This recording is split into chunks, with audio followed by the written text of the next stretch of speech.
We're back here at we're at Campo Verde High School, where the 2021 3A semifinals are taking place between the 2 and 3 seeded Snowflake Lobos and Valley Christian Trojans. I'm Derek Palmer alongside Aaron Hewish. It looks as if the Lobos are going to be receiving this one after Valley Christian wins the toss. This is going to be a little bit of an issue here, Hewish, because the Lobos are going to be facing south. The sun is trying to get behind us as we're facing east to set. It's going to be a little bit of a factor here in the first quarter as the Lobos are going to try to get their attack. You know, Derek, I just checked the weather, and it said we're at 79 degrees out here, but that field has got to be 10 to 15 degrees warmer. We are on turf today. That sun has had a full morning to beat down on it. It's got to be a little bit warm. The question is, the Lobos did come down last night. They did practice on turf. They did practice this time of the day to get used to these conditions, so we'll see what that plays in. But something I didn't even think about as you were talking was that issue with the sun, and your Lobo line and quarterback are going to be facing right into that as we go through this first quarter. You're going to have this the second meeting between these two teams. They played in week 1. It was a Snowflake loss, the lone loss for the Lobos, 38-24, but much different circumstances. You talk about maybe 10 degrees more than 79-degree air temperature. Then they were playing in 110-degree heat in August, and the Lobos had a little bit of a hard time adjusting to that one as a couple of bad interceptions when they were potentially ready to tie it up had turned the tide back toward the Trojans. As they're getting ready to tee this up, we will give you some keys to the game once we get underway, but this is going to be the Northland Pioneer College kickoff. When it's time to kick off your college education, head to NPC. Has the lowest tuition in the state. Back to receive this for the Lobos. Standing on the far hash is Camden Brimhall, and closest to us is Rhett Wenger. Getting ready to tee this one up, wearing all white, going right to left on this kick is Valley Christian. The Lobos have white hats, blue tops, blue pants, getting ready now in the semifinals to try to defend their state championship. This one is blasted through the end zone. I don't think he has a kick that has not been a touchback that's been unintentional, Derek. So they have him listed, their kicker, and that's number 19. And I don't even have him on our roster, but getting the Summerall treatment. But regardless, here come the Lobos as they got Caden Cantrell getting ready to get into the shotgun where he spends most of his time throwing 198 yards a game, 65% of his completions. His favorite target, Noah Baum, is split wide on his right with single coverage, not a safety in sight. Split backs on either side of Cantrell. Now some movement as they're going to push Brimhall off into a kind triangle. Of a bunch trip set. As they know, that was Brimhall's not going to get the catch. Starts going to the left side, tries to get to the edge, but he's going to get wrapped up after a very short 1-yard gain. No, Derek, because I was talking to a few different people during the week. I believe that was Portsman in on the tackle for the Trojans, and they said this game is definitely going to come down to the trenches. They said last time these teams played, Valley Christian did push around the Lobos a little bit, but the Lobos have made some adjustments in the 9 games previous, and we'll see what happens. First possession here, 11:33 left in the first quarter. 2nd and 9 for the Lobos. This time Tripp's coming to the near side. Baum split wide left, fake the handoff, looking in that direction as Baum gets behind his defender. He's going to have this one just overthrown. Nearly had at the 45. Instead, it'll be 3rd and 9. You know, Derek, I coached with a gentleman about 15, 20 years ago, and he said the hardest thing to do is hit the receiver in the hands on those type of routes. And that was, to say it was off the fingertips is a little bit too long, but that was dang close for the big senior number 18, Noah Baum, on that reception. So that brings the Lobos up for a 3rd and 9. And do I feel like I'm getting a little bit of the spread of the field here from the Lobos early on? Well, it's always a surprise when Baum is put into single coverage. Now they move him over into the center of this trips formation on the right. Got Brimhall standing on Cantrell's right. Going to throw this one, into no man's land. Looked like it was intended for McCray. Baum was also there, but overthrown and splitting the difference. And after just a 1-yard gain, this is a 3 and out for the Lobos. Do you feel like that was a miscue? Because Noah Baum doesn't generally miss those type of routes. He came out and he's shaking his head a little bit. I don't know if there's some frustration, maybe some early game jitters, but bottom line is they're going to have to put the ball in Valley Christian's hands right here, and they are barely over the 20-yard line. Austin Gerard is standing on his own 45, getting ready to receive this for the Trojans, as Crockett is standing inside his 10, has a snap. Kick is low. It's going to take a bounce and then start rolling over the 50, 45, 40, continuing to bounce down to the 38. Great punt. about all that they could hope for, is it's going to not really turn the field around. Excellent field position to start here for Valley Christian, who is led by Hunter Harenga, completing 69% of his passes. He's averaging 188 yards a game, 34-7 touchdown to interception ratio. But over the last 5, where the Lobos have only yielded 4 touchdowns. Well, they've had some big production. Has Valley Christian allowed 44 points to ALA Gilbert North, 22 in a win to Fountain Hills, and then most recently beat River Valley 35-28. As now into the shotgun comes Harenga. He's got a single man behind him, which is almost certainly Majersic. Coming from the right to the left and setting up on the near side is Gerard. As the handoff goes, Majersic, as he's coming to the left. He puts his head down, bounces off one tackler. 39 still on his feet as he goes over the 45 to the 50, and is going to have a Comfort Fit Denture first down, and already into Snowflake territory is the Trojans. I think that was Christensen that made the initial hit on him right there, Derek, and Christensen has the broken thumb, so he's using the club, so to tell him to wrap and tackle is a little bit difficult, but that moves the chains for Valley.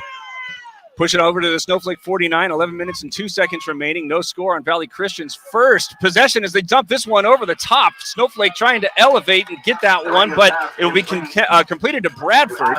First completion there for Harenga. It's good for 9 yards, and they're now moving with big chunks are the Trojans. You know, Derek, they're moving pretty quick, so not a lot of time here, but we'll talk about after this play. Give Pistol some props formation. to the defense. Caleb Lewis now going in motion to the right side. Short drop, looking to the left, where it was thrown behind his receiver. No Lobos were looking, and that could have potentially been intercepted had somebody been just taking a peek at something besides the receiver. Heinrich was the intended man. It's going to set up a 3rd and short. You know, Derek, one of the interesting things kind of want to talk about is the only, other than themselves, they really don't have a common opponent. And we'll see how that factors in and what we're seeing here right now. But we're going to get the flags go sky high. And the hard count had the Lobos. The linesman on the other side is saying neutral zone infraction. And so the umpire marks it off. That gives us a first down. Yeah, Derek, they haven't had a common opponent, only each other. And you wonder trying to match up this game, what exactly we have after so long. Pistol formation again. Majersic is behind Harenga, who takes the shotgun snap, starts looking to the right, trying to throw this one toward the pylon. Gerard got behind his defender, but the pass sails high. Getting pressured on the other end of it was Harenga. Pretty good throw despite. Make it 2nd down now and 10. No score. 10:46 to play. This was a drive that started on Valley Christian's 38 after the Lobos were only able to gain but 1 yard. Same formation, though now there's an extra receiver on the near side to Harenga's left. Majersic again in the pistol is going to have it to him straight away. Starts to the left, comes to the right. Gets a little bit of movement, but Wengert is going to come in and cut him down after a 3-yard gain. Wengert saw an open gap there, I believe coming from the safety, possibly the free safety position, saw that gap and came in and made a tremendous hit and tackle. And I thought probably stopped about another 4 yards from getting another 4 yards on that gain to a gain of 3. They're at the 33. It's 3rd and 7. 3 formations to the near side, but he's looking to the right now, swings it out to Majersic, who's going to try to get to the sideline, gets tripped up as he gets to the 30, short of the first down, gain of 3. A little bit of a decision here for the Trojan staff as it's 4th and 3. I believe that was Repair coming out from his outside linebacker position to make that tackle. It's going to give us a 4th, and they're giving it a little bit back. I'm calling that 4th, and I'm going to call that a short 5, Derek. Short 5, long 4. No sign of any sort of kicker. Majersic again going to be operating from the pistol as the Snowflake fans start running to their feet. Harenga is 2 for 4 for 12 yards here on 4th and 4. Fake the handoff to Majersic, looking over the middle where he's got a man open, but it's thrown behind him and incomplete.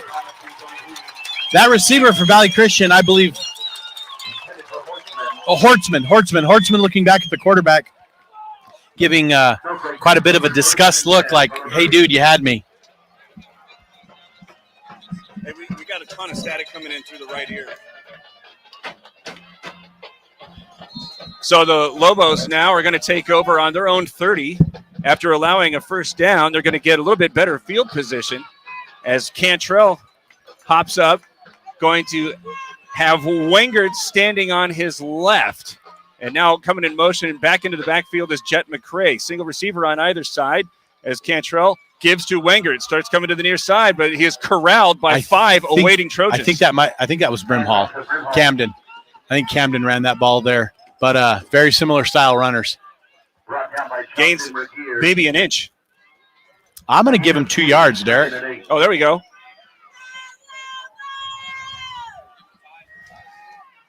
Second down and 8, 9 minutes and 13 seconds left. Both teams have had a little bit, well, I should say Valley Christian has had a little bit of offensive success, but the Lobos defense started getting stout late.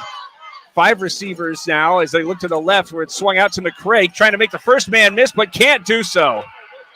That's one of those plays, Derek, where Jet McCray was trying to break free with his leg in the grasp, and you almost want to say, go down, young man, because they're going to come after you and do everything they can to clean up the table there. So good job on Jet McCray by getting, actually it was a little bit of a loss, but a great fight to get a few yards, trying to get a few yards ahead. I think it's going to come down, Derek, both teams got put behind the 8 ball with a long pass in that first drives each. So both of them, I think, are going to look a little bit. We got the Lobos long here. Neither side is huddling. Both offenses going with tempo as there's 3 receivers coming to the near side.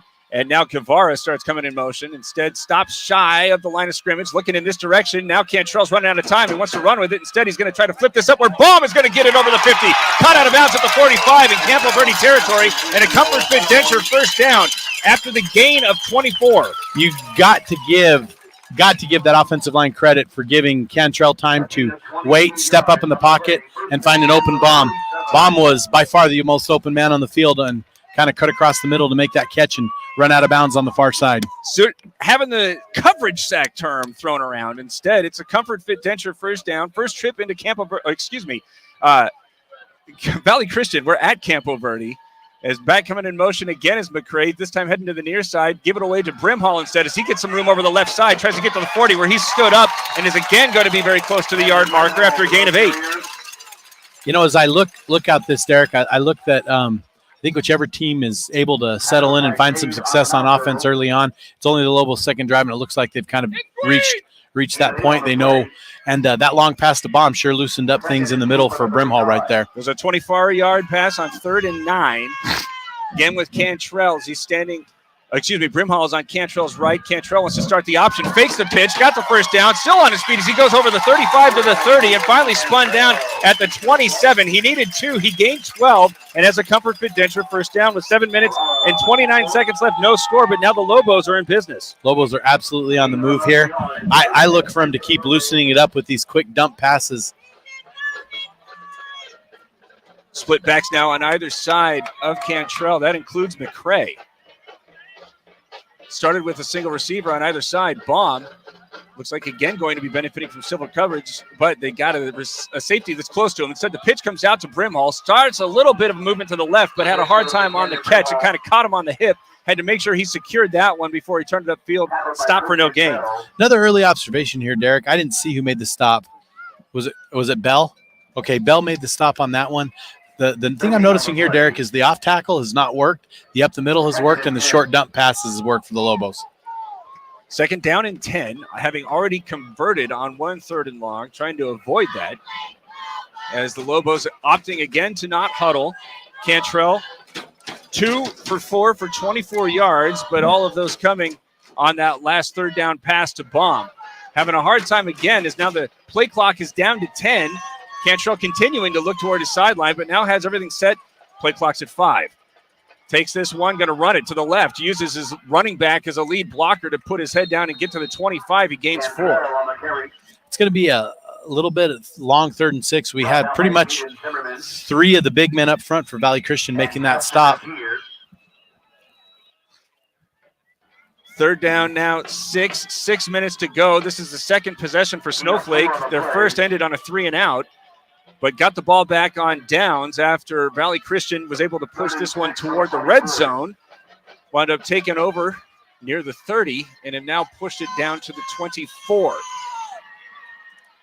3 receivers set with 2 coming to the near side. McCray's in the slot. Now Brimhall comes this way to join him. Takes 1 step toward the line, does Cantrell. Now moving the pocket to the right.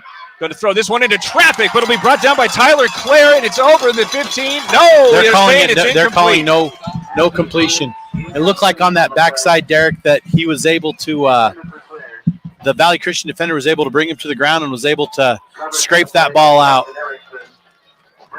So it's 4th down and 6, but the Lobos have a weapon that most 3A schools cannot boast, and that's Crockett, the kicker. Well, a little bit different circumstances here on this, but Crockett's had a lot of success from this range. This is going to be am I seeing a 42-yarder? 42-yarder.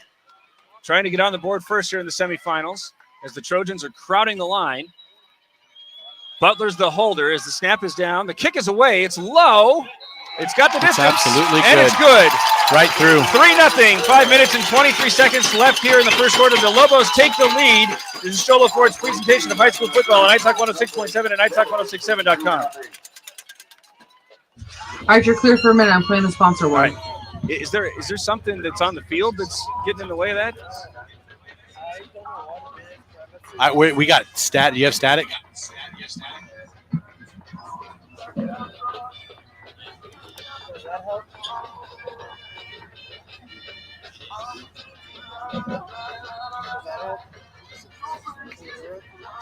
It's not as bad. I don't know what's going on. I hear it. I can't hear it at all. I wasn't hearing.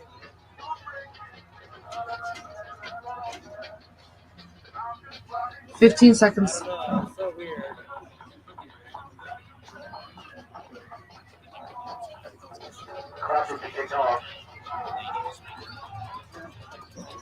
Five seconds. Here comes your audio, guys. Aaron Smith and Isaac Cooper. Northwood Pioneer College kickoff. When it's time to kick off your college education, go to NPC, pay the lowest tuition in the state. As Garrett Smith is going to catch this one toward the pylon, try to come back to the center of the field, but he's going to be brought down at the 12. Might have been better off just allowing that one to go into the end zone, maybe even out of bounds, but instead, bad field position to begin here for the Trojans after Hunter Hirenga went 2 for 5 on his first drive. Looks like we had the Fish Frost connection bringing him down there in the middle of the field. That puts Valley Christian, inside the 15. And with what they like to do on offense, that is not a good position for them to be in. Only down 3-0, but bottom line, Lobos on the board first. Hirenga is 2 for 5 for 12 yards, but on fourth down, threw it behind his intended man as he gives way to Majacek, who's trying to go up the middle, but he gets stuffed at the middle. Wagner there to make that stop right away, and I think they're actually going to give him a loss on that, Derek. Loss of maybe a half yard. So make it 2nd down and 11, and after the Lobos converted that 3rd and 9, we're able to start manufacturing a pretty steady drive before they got held up outside the red zone. This is starting to feel like a big couple of plays here for the Trojans. So they again pitch it to Majacek, trying to get to the far edge, but great pursuit there by Snowflake. Still, he's able to get toward the line and go over the 15 toward the, maybe get into the 18 and make it 3rd down and 7. It's on the far side. It looks like Christensen and or Wingert drove him out of bounds there. It's going to put him at, it's going to be a 3rd and 8. They're going to be looking at right here. Big play because this could give the Lobos some seriously good field position moving forward. Majorsic is again the single back. Coming in motion to the near side is Gerard. From the shotgun, Hirenga takes a short drop, looking left the whole time, trying to drop this one off for Gerard, who got behind the defense, catches it at the 50. He's at the 40, the 30, and now accelerating 20, 10-5, touchdown Trojans on 3rd and 8. That was Caden Brewer on the defense for the Lobos, and I don't want to, too many ills, but the young man got way behind him and pushed that over. Do we have a flag on the field? Or are we just having equipment repair? After the play. It might be a sideline warning. We'll see what it is right here. That's thrown on the Lobos side by the head linesman. Sideline warning by the Lobos. That's not uncommon for the Lobos to get a few of those during the season. Never really hurts them, but they do like to get that sideline warning here and there. Austin Gerard with that 84-yard reception for the touchdown. Now 6-3. Valley Christian has gone ahead of the Lobos. This big-footed, nameless kicker. I don't think people realize this is probably the 2 best kickers in 3A you're going to see going head-to-head here. And I know that's not a game that we really want to play, but it is. I don't know what he said there. I heard stay back. And he seemed to be looking at the Lobos sideline. So we'll see if the point is taken. It usually just takes one of those to make it happen. High snap, a little bit loopy, but the kick is away and good to make it 7-3. A quick answer for Valley Christian. Now the Lobos are going to have to respond with 4 minutes and 32 seconds left in the first quarter. It's Sholo Ford's presentation of high school football on iTalk 106.7 and iTalk1067.com. you to the Snowflake Lobos. All right, you're clear for 30.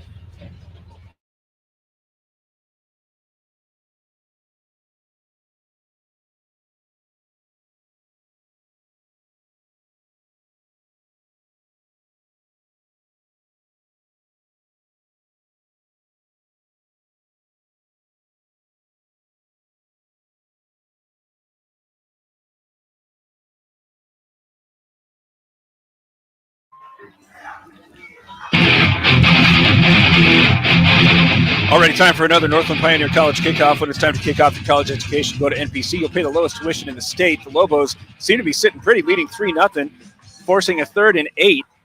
But Austin Gerard gets behind his defender and then goes 84 yards to score. So the Lobos, which had shown some signs of offense, it snuck by me. I'm not sure exactly what the kicker's talking about, but something that gave him a 15-yard penalty and is backing them up.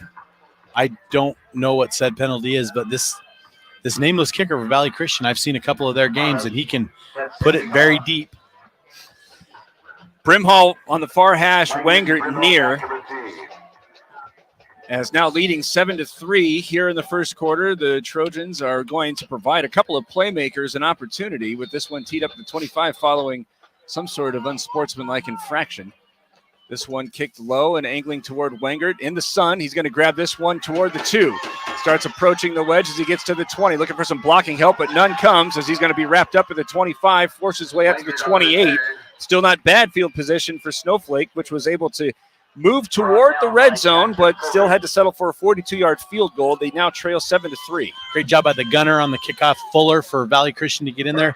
You know, Derek, these teams have been running so fast. It's a little bit different pace than we've been used to the past few weeks, so we haven't got much of a chance to talk about the matchup like we'd like to. But is this going about how you figured at the start of the middle of the end of the first quarter-ish? I don't know, because I was not anticipating the Lobos allowing an 84-yard passing play. I haven't seen anybody get behind the Snowflake secondary in a very long time.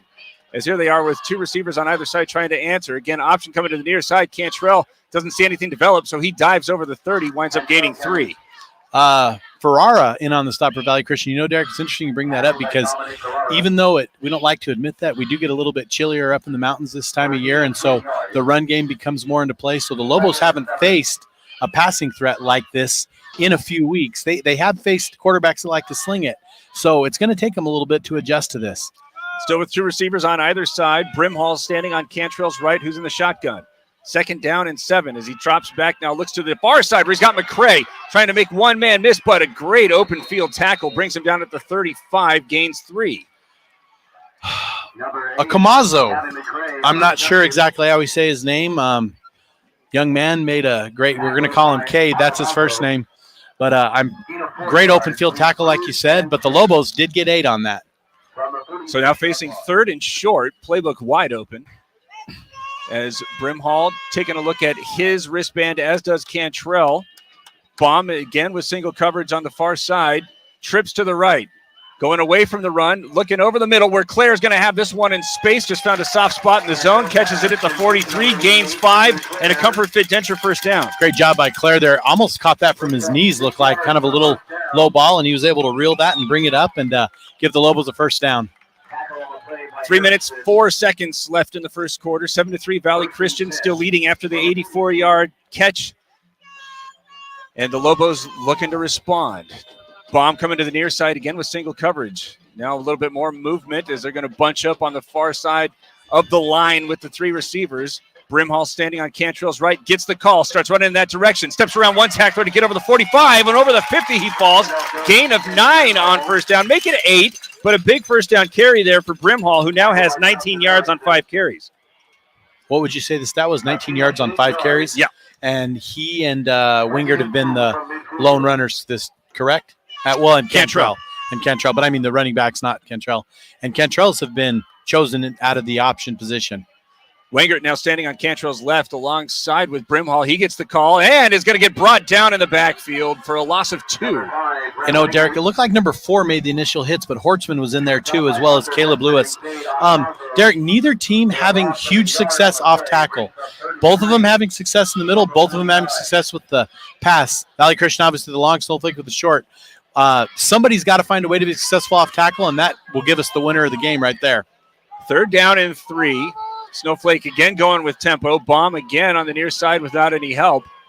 Getting crowded a little bit now as the defender approaches the line. Fake the handoff, Brimhall dropping back. Looking at Bomb. Comes back toward the 40 and is going to have it hauled in. They called it no incomplete pass. The H there. The H just tossed it to the S, who's giving it to the umpire, placing it back at the spot of the ball. So we have an incomplete pass. So a decision here for the Lobos, but it doesn't look like a hard one as they send Sam Crockett out to get the punt.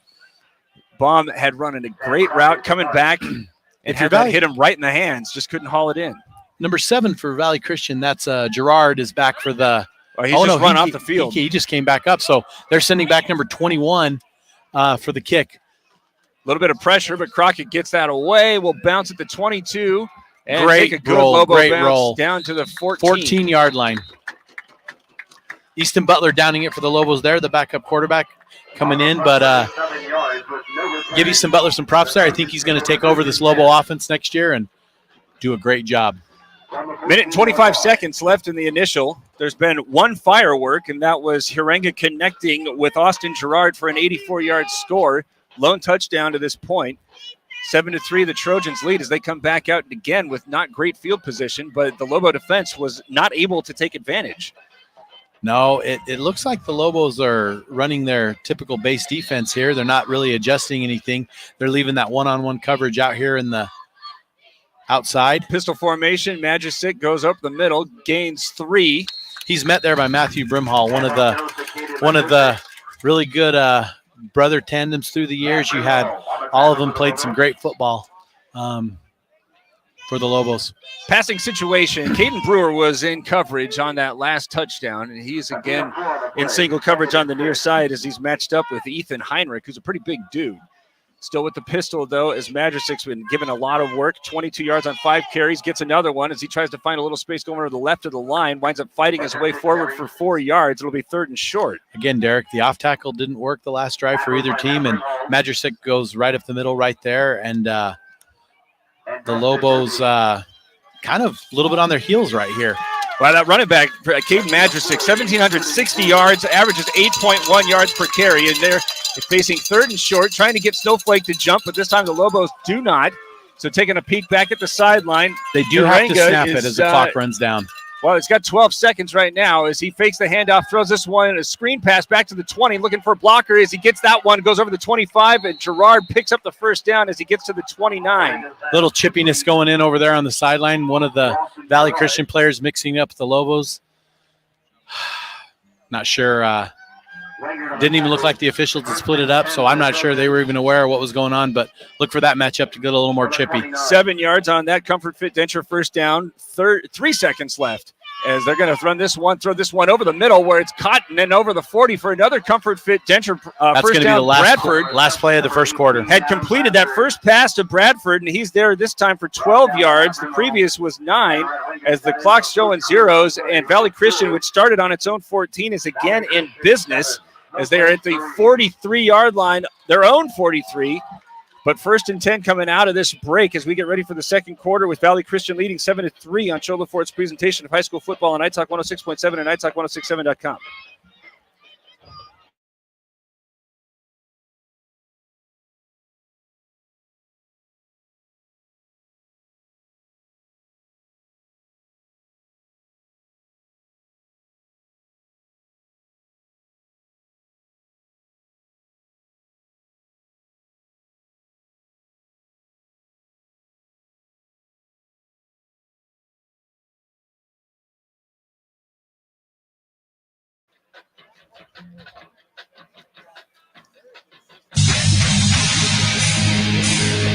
Seven to 3, Valley Christian leading Snowflake here at Campo Verde High School. 3A semifinals. The winner of this one gets the winner of ALA Gilbert North and Yuma Catholic. Last time that ALA Gilbert North will be in the 3A, incidentally. I'm not sure.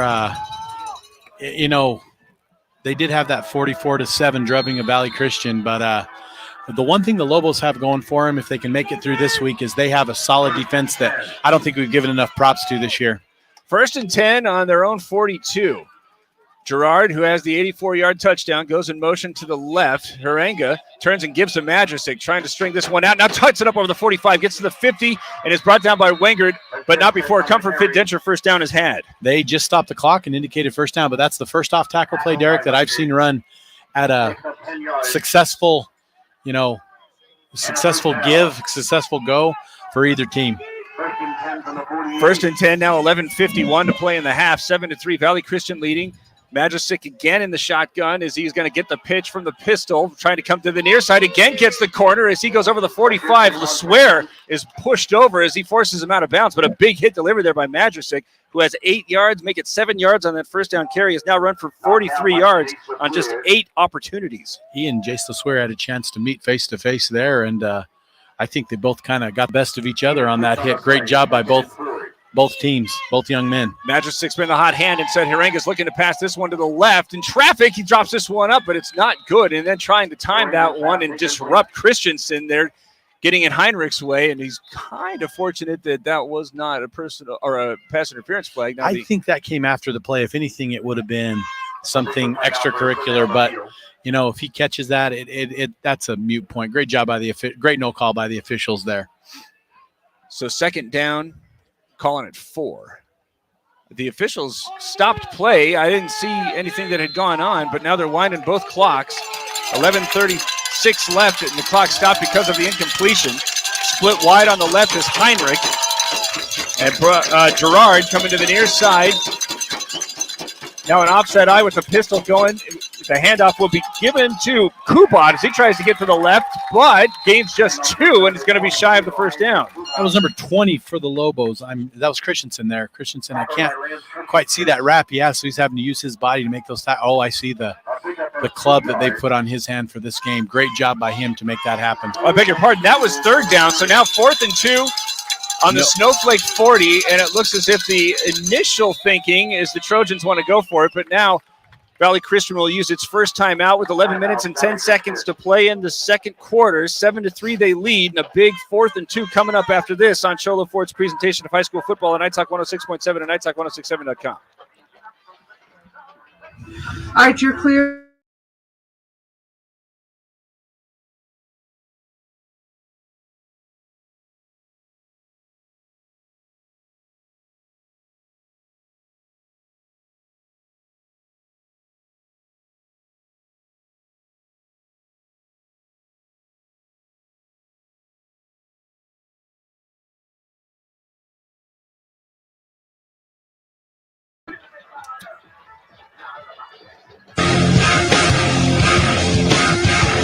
Valley Christian facing a 4th and 2. Caden Majestic has 43 yards on 8 carries, needing just 2 here. I would wager he's going to get the call as he's again set up in the pistol. The Lobos watch as they fake the handoff to him. Now throw this one over the top where it'll be grabbed by Heinrich. And we'll have, that's Bradford who is going to bring it in for a Comfort Fit Denture first down and a gain of 10. Wingered in there on the stop, and I'd say, Derek, I'm safe to say you were fooled. Yes. They fooled you. And I didn't even catch that. Was that a play action? Yes. Yeah, that was an absolute great play call by the Trojans. Already snapping, pitch this one to the far side where it's fumbled, fallen on by Majestic, and I think he's not only going to recover but not lose any yardage. They're actually going to give him a little bit of a gain, but I think he mishandled that pitch, and the pitch went off his knee, and that knee shot him forward, and it shocked everyone in the park, and he was able to jump on that because I'll tell you what, Rhett Wingert was right there to scoop that in for the Lobos. 2nd and 10. The sun is still a little bit of a factor for the team who is driving southward, is now taking the shotgun snap, looking in this direction. Again, Gerard with a little bit of separation, but LeSueur is able to get up and deflect it. Nice recovery there by LeSueur. LeSueur chasing that down like a fly ball from his infield position in baseball. Great job by Jace LeSueur on that defense. More importantly, it brings up a 3rd down. Great job by that young man on helping his team avoid what could have been a pretty catastrophic type touchdown thing. 3rd down and 10. Majestic again deep in the pistol. Butler running behind the line. He's going to set up with 2 other receivers on Harenga's left. Single man on the near side is Bradford. Shotgun snap taken, looking initially toward Bradford. Now throws it over the middle where he's caught that one over the 25 down to the 24. It'll be 9 yards on the reception, but 4th and 1. Still short. Great job by Rhett Wingert coming after the free safety. I don't think Wingert gets enough props for being as good as he is from that free safety position for this Lobo defense. 4th and 1. Madrusik standing behind Harenga is going to keep this one. Big surge as he goes beyond the yard marker and has a comfort fit Denture first down while gaining 3. Yeah, both the H and the L there signaling stop the clock and move those chains. So now approaching the red zone, the Lobo defense, which has been on the field for an awful long time here in the first half, trying to recover as this drive started around the 30. Give this to Madrusik, who tries to get to the left, and again is able to rumble over the 20, gained 3, maybe 4 on first down. Derek, something interesting. I don't think we have the stats in front of us. I'd be curious to see what Madrusik gained that first game against the Lobos, what his yardage was, and if he's something that they started going to. I'll have to take a look here and see what we have. Get an offset eye in the pistol as they turn and give that one. It's again on the deck. Falling on that is Harenga, but the loss is going to push him all the way back to the 25. 2 miscommunications. And more importantly, turns the down marker to another down. So 3rd down and behind the sticks. I think this is the first time that the Trojans have been in such a situation. Generally been on schedule throughout the ball game. 9 minutes even to play in the second quarter, and are facing a 3rd down and 13 back at the 25. Keep an eye on Bradford as he's lined up on the right side. Now an empty backfield as Madrusik watches as this one sails. It's going to be picked up by Wingert. Intercepted at the 10. He's already at the 15, trying to get to the far sideline, 20, and then forced out of bounds at the 27. Huge play there by Rhett Wingert. Is I don't think there was any pressure there. Harenga just let that one go. I don't think they've seen a defensive back maybe other than ALA Gilbert like Rhett Wingert. Rhett Wingert's probably one of the best safeties in the 3A level, and as we've looked at common scores, obviously the 4A level this year too. And he just set back on that, read his coverage, and came and picked that up perfectly. So now the Lobos get a chance to do some damage on offense, flip the field facing away from the sun. This could be huge for them. First turnover goes in Snowflake's favor, and it was when the Lobo defense was on their heels. Interesting, had a hard time maintaining drives as they come out of off the sideline with 2 receivers on either side. There's Brimhall standing on Cantrell's left. As Cantrell takes a moment, approach the line. Now he's going to set back up in the shotgun.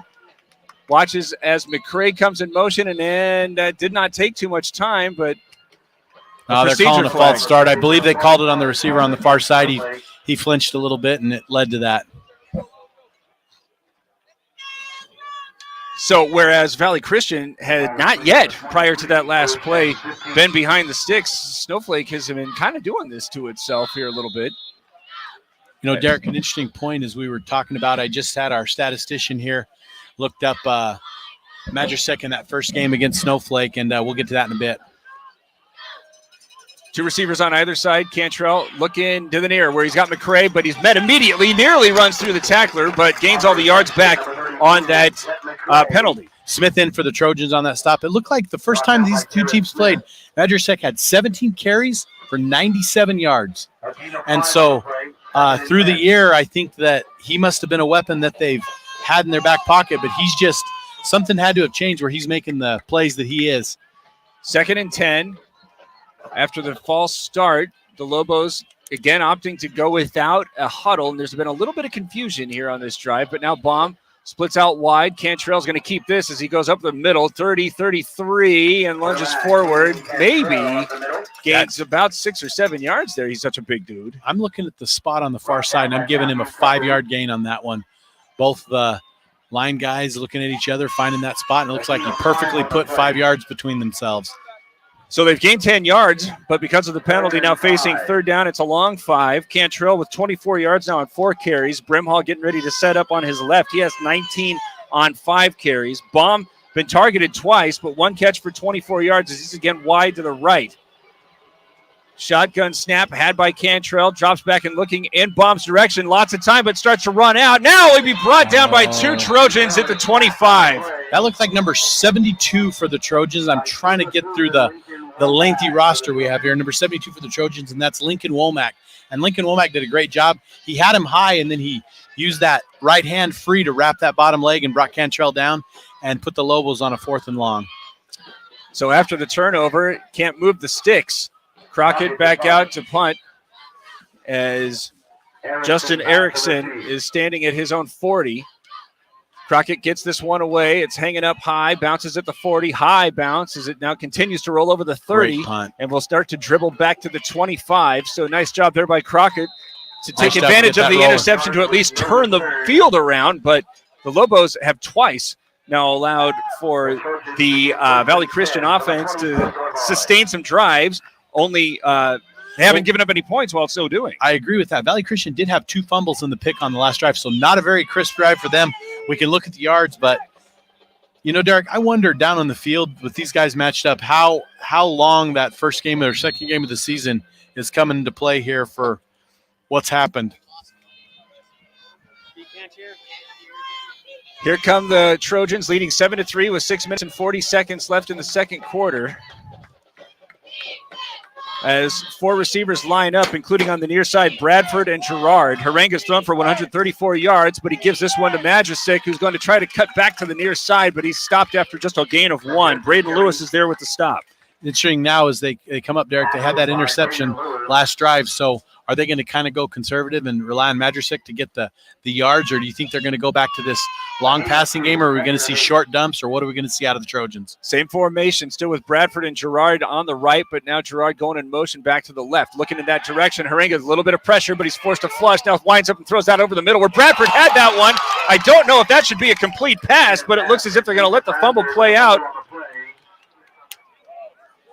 And it was recovered by the Trojans. First question on that. Okay, Derek, that's the 3rd fumble they've had on these drives. So those Lobos players are causing some havoc. Whether they're causing or not is a different thing. But they're going to that short passing game. I don't even know if he was considered to have had that ball, but it was marked and spotted. So good game for the Trojans. Pass was good for 3 yards, but they lost a yard on the fumble. And now the Lobos again jump into the neutral zone and are going to make this 3rd and short.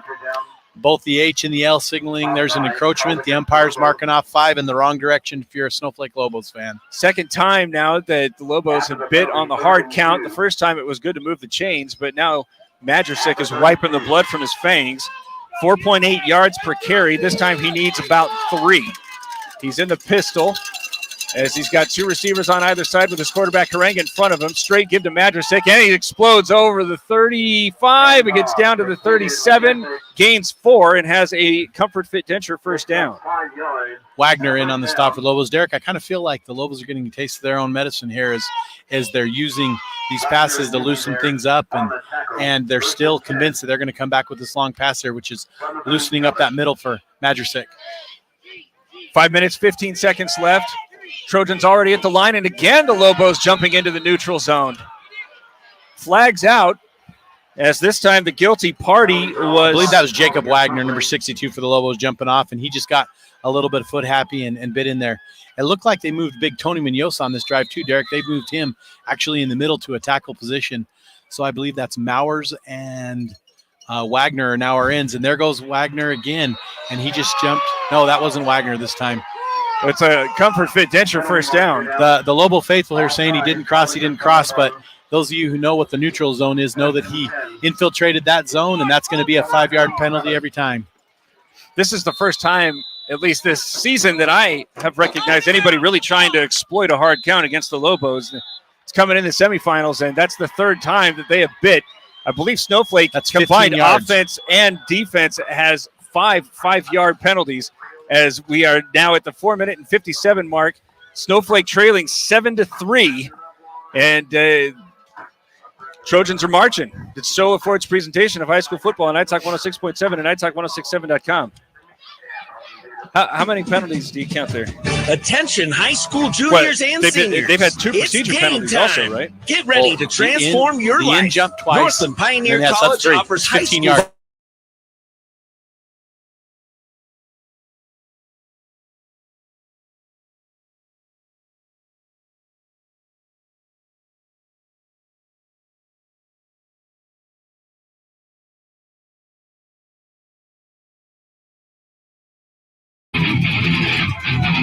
Trojans move the chains after twice getting the Lobo front to jump. Snowflake calls a timeout. Now, with 4 minutes and 57 seconds, Majicic gets cut down in the backfield That's Brimhall coming in, number 25, coming in from his linebacker position, making that short cut behind the line, dropping him, and we have 0 gain on that play.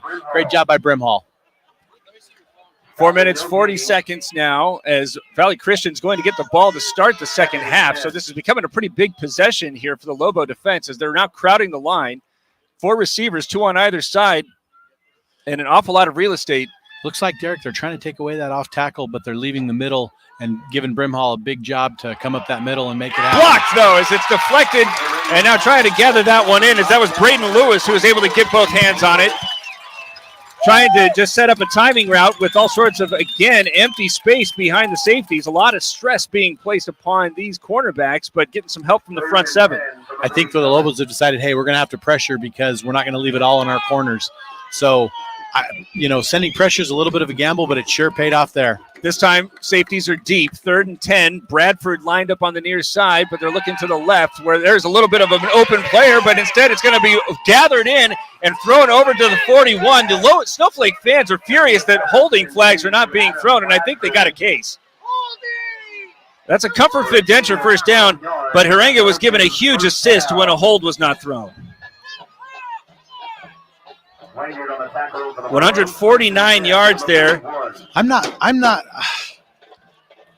sure I saw the hold that everybody else is seeing. Well, hold on now. As Madrasik's going to get the first down carry, try to go to the left as he bounces it further out and starts turning it up at the 5, and will pick up 5 on that first down carry. I think that most of the fans are frustrated because they watched their defender get turned. That's true. He did get turned. Flaking on the stop for the Lobos there. Something I'm seeing, Derek, is the Lobos need to get over when they give up the big yardage to play call. Valley Christian's so fast, they're exploiting them being back on their heels. It's a bad call. You think it's a bad call? You got to get over it and move on. You got to play football. And right now, Valley Christian is doing a great job of getting the plays out and exploiting it a little bit. 2nd down and 5, and the Snowflake again flirting with the neutral zone. But after the hard count, they're going to take a peek back at the Trojan sideline, where Harenga has Madrasik behind him again in the pistol. 5 seconds on the play clock, but it's away. Wind up, short drop, and it's going to be had round the 30 and very close to a first down as Heinrich will be just shy on a 4-yard catch. Heinrich just shy on a 4-yard catch. This is the situation I'm talking about here. The Lobos give up a big play. I mean, heck, the yardage marker hasn't even moved, and they gotta play next one. Quarterback keeps this one. Herringer nearly loses the football, gets bent backwards, but still is able to fight forward for 2 yards and a comfort fit denture first down. They actually spotted him on the 29 side of the 30, so that was a great run going up the middle there. So they're finding success up the middle, and they're not finding as much off tackle, although they've had some on this drive, and they're finding success with those short dump pass curl routes. 2 minutes and 48 seconds left in the half. 7-3 Valley Christian leading and is again approaching the red zone. This is where their drive petered out on an interception, though, on the previous possession. Offset eye with the pistol as Madrasik comes to the right, goes over the 25, and is again getting a huge gain on first down before Matthew Brimhall brings him down, but a 5-yard gain on first. Brimhall and Wingard also got a little bit of a piece of him off that one. I'm so impressed with Rhett Wingard this game. He's playing. He's playing and carrying that Lobo defense on his back right now. 2nd down and 5. Valley Christian with Madrasik having gained 61 yards on 14 carries. Hunter Harenga, 153 yards while going 10 for 17, but it will be Madrasik as he tries to go up the middle. Still bullies his way for a yard, but it will be 3rd down and 4. Middle backer Michael Brimhall. I like how I made that letter connection there, in on the stop for that one. Derek, it's these plays right here. The Lobos are going to have to come up and force them into a field goal situation to give them a chance, because right now Valley Christian is giving everything 3-4 yards a shot. 3 receivers going to the left, again giving the hard count a try, but the Lobos don't bite. Clock approaching 90 seconds remaining in the half as Madrasik in the pistol, gets the call, tries to bounce it out to the right side, but it gets dropped for a loss. Braden Lewis in on the stop for there, read it from his outside backer position, came in, cut the legs out, and made that. Loss of 1, maybe 2. Valley Christian's going to use their second timeout here with 1:13 left in the half. Actually, Snowflake calls the timeout. They want some time to go. They want some time to get the ball back. Absolutely. Great job. So let's take a peek at what would have been the keys to the game, brought to you by Ace Hardware of the White Mountains. If you need a key made any day or night, any night of the week, head to 3 locations of Ace Hardware of the White Mountains. And I would have thought that the biggest key would have been the Snowflake defense, which over the last 5 games had only allowed 4 touchdowns. But this Valley Christian offense just don't care. Well, Derek, I told you this a couple weeks ago when we had the playoff game there in Snowflake in Monument Valley. It's the have and have-nots. And unfortunately for them, they've kind of played the have-nots. Everybody says, oh, that Sholo score, 19-0. But in reality, Sholo wasn't as tough of a test as, say, a Valley Christian, a Yuma Catholic, an ALA Gilbert North. So what's happening here is that the Lobos haven't had the test of the all-around game. Like they face teams that sling it, they face teams that run it, but this is the first team that's been a mix of both, and it's loosening up that Lobo defense. It's allowing Rhett Wingert to have a great day, but he can't do it all as we march down the field. Dominic Vada is the big-footed quarterback, because this one will be kicker from 40 yards. Again, trying a hard count to see if the Lobos bite. There's lots of time on the play clock, but now a little bit more urgently asking for the football, maybe still trying to see if they'll jump. Snowflake not doing so. 10 seconds left on the play clock, and Valley Christian will call a timeout. Both sides will have one remaining, as there's 1 minute and 13 seconds left. And what do you think? Are they confident in 40 yards out? Or well, when's the last time in a 3A football game we saw a 42-yarder, and then the other team's trying about a 42-yarder as well? So I'm guessing it involves Snowflake and Round Valley if it ever happened. If it ever happened, yes. I would say so too. But Sam Crockett's been the kicker for this Lobo team he's a senior, so 4 years now he's been the kicker, and he's been a big-footed, I'm sure. And Zavada's a senior, I believe, as well. They have him listed as 6'2", 150, and he's got something like an amazing number of touchbacks on the year. So I don't think this is too much of him, but too much to ask of him right here. But at the same time, all it takes is a missed snap, a missed guide. Anything can happen. If this Lobo defense can get in close and get a hand on and deflect it, they can get the ball at the 20 and recall have 3 times left. In the last 2 possessions, Valley Christian has put the ball on the deck. So Vada again out there to attempt from 40. As the snap is down, the kick is away. It's definitely long enough, and it looks good. It is.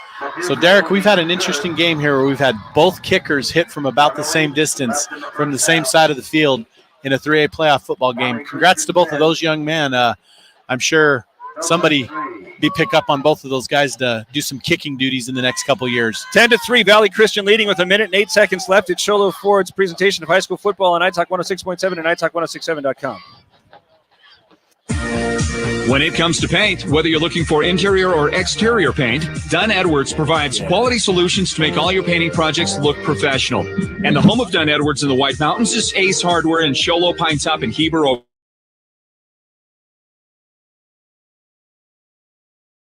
And their exterior paint will stand up to the wear and tear of our tough seasonal weather.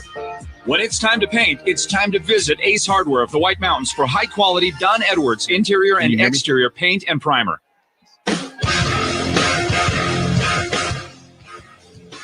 Minute and 8 seconds left here in the second quarter, 10-3. The Lobos are trailing, had only been able to sustain one drive, and they're going to have to kick it away to start the second half. So the next 68 seconds are of the utmost importance as Wengert and Brimhall are back, and this one Wengert's just going to watch as it goes toward the back line of the end zone. Lobos are going to have an awful lot of real estate in front of them, but they do have a huge weapon in Crockett, who's already connected on a 42-yarder. They just have not had a lot of success through the air, as Cantrell is 5 for 9 for just 37 yards. He's had a couple of balls dropped.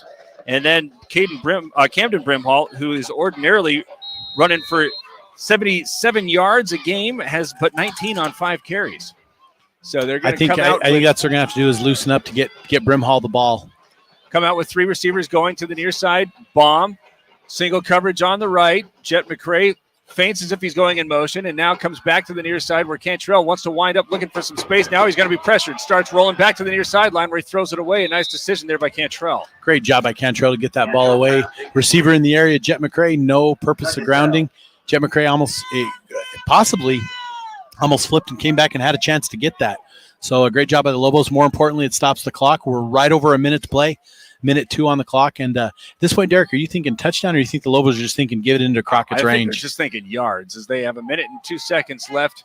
2 receivers on either side. Bomb on the sideline on the left. They're going to set up a draw with Brimhall. This time he's got some space as he goes over the 30 and down to the 32. Picks up a Comfort Fit Denture first down on his biggest run of the day. More importantly, that's going to stop the clock with 57 seconds left. Give him a chance to set the chains. As soon as he set the chains, blow the whistle, and the Lobos will get the ball.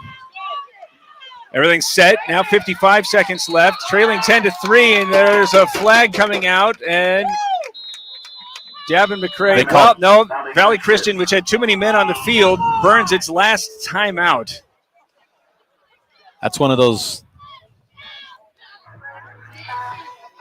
There it is. You know, we are in the population center of the state of Arizona, and it's safe to believe that the officiating crew is probably from these parts.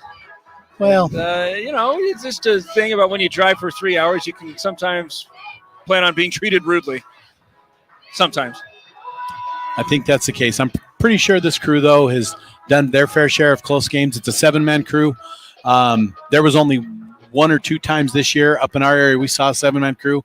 It's become kind of the norm for these playoff games. So there's a lot that can't be missed. So to say 12 men on the field, you don't know who called that timeout. You don't know how quick it was. Oh, it was very clearly called by the sideline. Safe to say that Coach was up on the ball and got the call out there.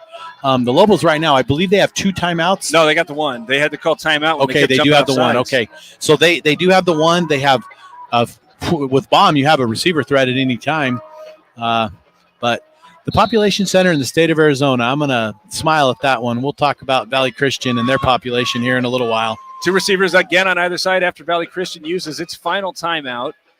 Brimhall, who just gained 12 yards to move the sticks, is on the left at Cantrell as McCray comes to the near side in motion. Fake the handoff, give it to McCray. Looking for some blocking help as he accelerates over the 35 and then gets out of bounds at the 40, gains 8. Great job of getting out of bounds. I think they're going to give it to him by, like I said, an 8-yard gain. We're going to have 2, but more importantly, he's out of bounds and the clock stops. Give the Lobos a chance to collect themselves, get a play call, and I look to see something going a little bit long here and try to get down, if not for 7, at least in Crockett's range. Fans don't like the spot. Fans, I think, are trying to take out their frustration on their Lobos, on the officials. Though we have been in agreement a time or two. As trips go to the far side, Tyler cleared the single man on the left. As Cantrell with the shotgun snap with time starts to run out. Now trying to move the pocket, but he's going to be brought down. He had to get rid of that one. Call that. Instead takes Are a we huge gonna? loss. We're going to get a timeout, or we got a timeout. You know, Derek, at this point, I'm not sure a timeout would be what I would want to call, because with Valley Christian having none, this could set up a weird situation or an off punt or a block punt to give them a chance to put it in again. So I'm not in total agreement on the timeout, but I'm not the one on the field making the decisions. How big were the 2 guys who were able to bully their way through the line? They had been initially halted. Womack, they have listed as 6'2", 200. That's without pads on, assuredly, because that kid looks every bit of 220. Yes.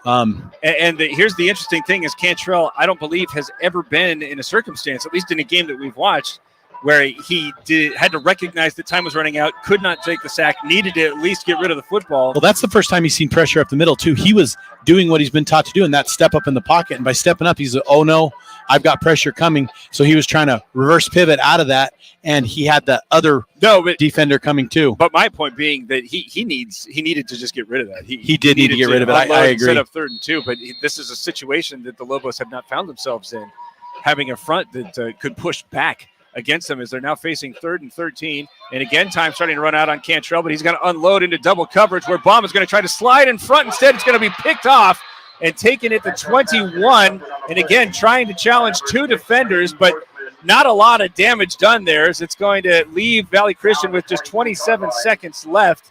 And that is as good as de facto a great punt. But it's not the stat line that Cantrell expected to have in the semifinals, trying to defend his state championship. He's 6 for 12 now for just 45 yards and an interception. But believe it or not, I think Baum actually had a chance at that ball. It's either underthrown or overthrown a little bit. Baum has a chance at that ball. So give Noah Baum credit for getting open. If I'm Cantrell, I'm looking down and seeing that 1-8, and that's who I'm going to put it up to. Great job by both those young men, although it came up with an interception, but we'll see what happens here. I was incorrect. Valley Christian does have a timeout. They do have big playability. It has none on the board. Magic, oh, I beg your pardon again, is he's going to get the call as he goes over the 20 and gains 7. But I think they're going to let it run out here. I think they're going to let it run out. Oh, nope, they are going to try to get off something. 13 seconds left as they're already at the line, leading 10-3. 4 receivers set.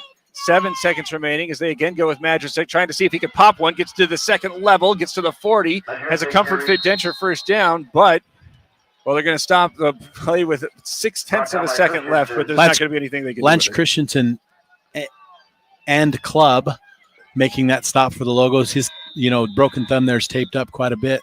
We're going to call that. The clock starts, and that runs out the first half.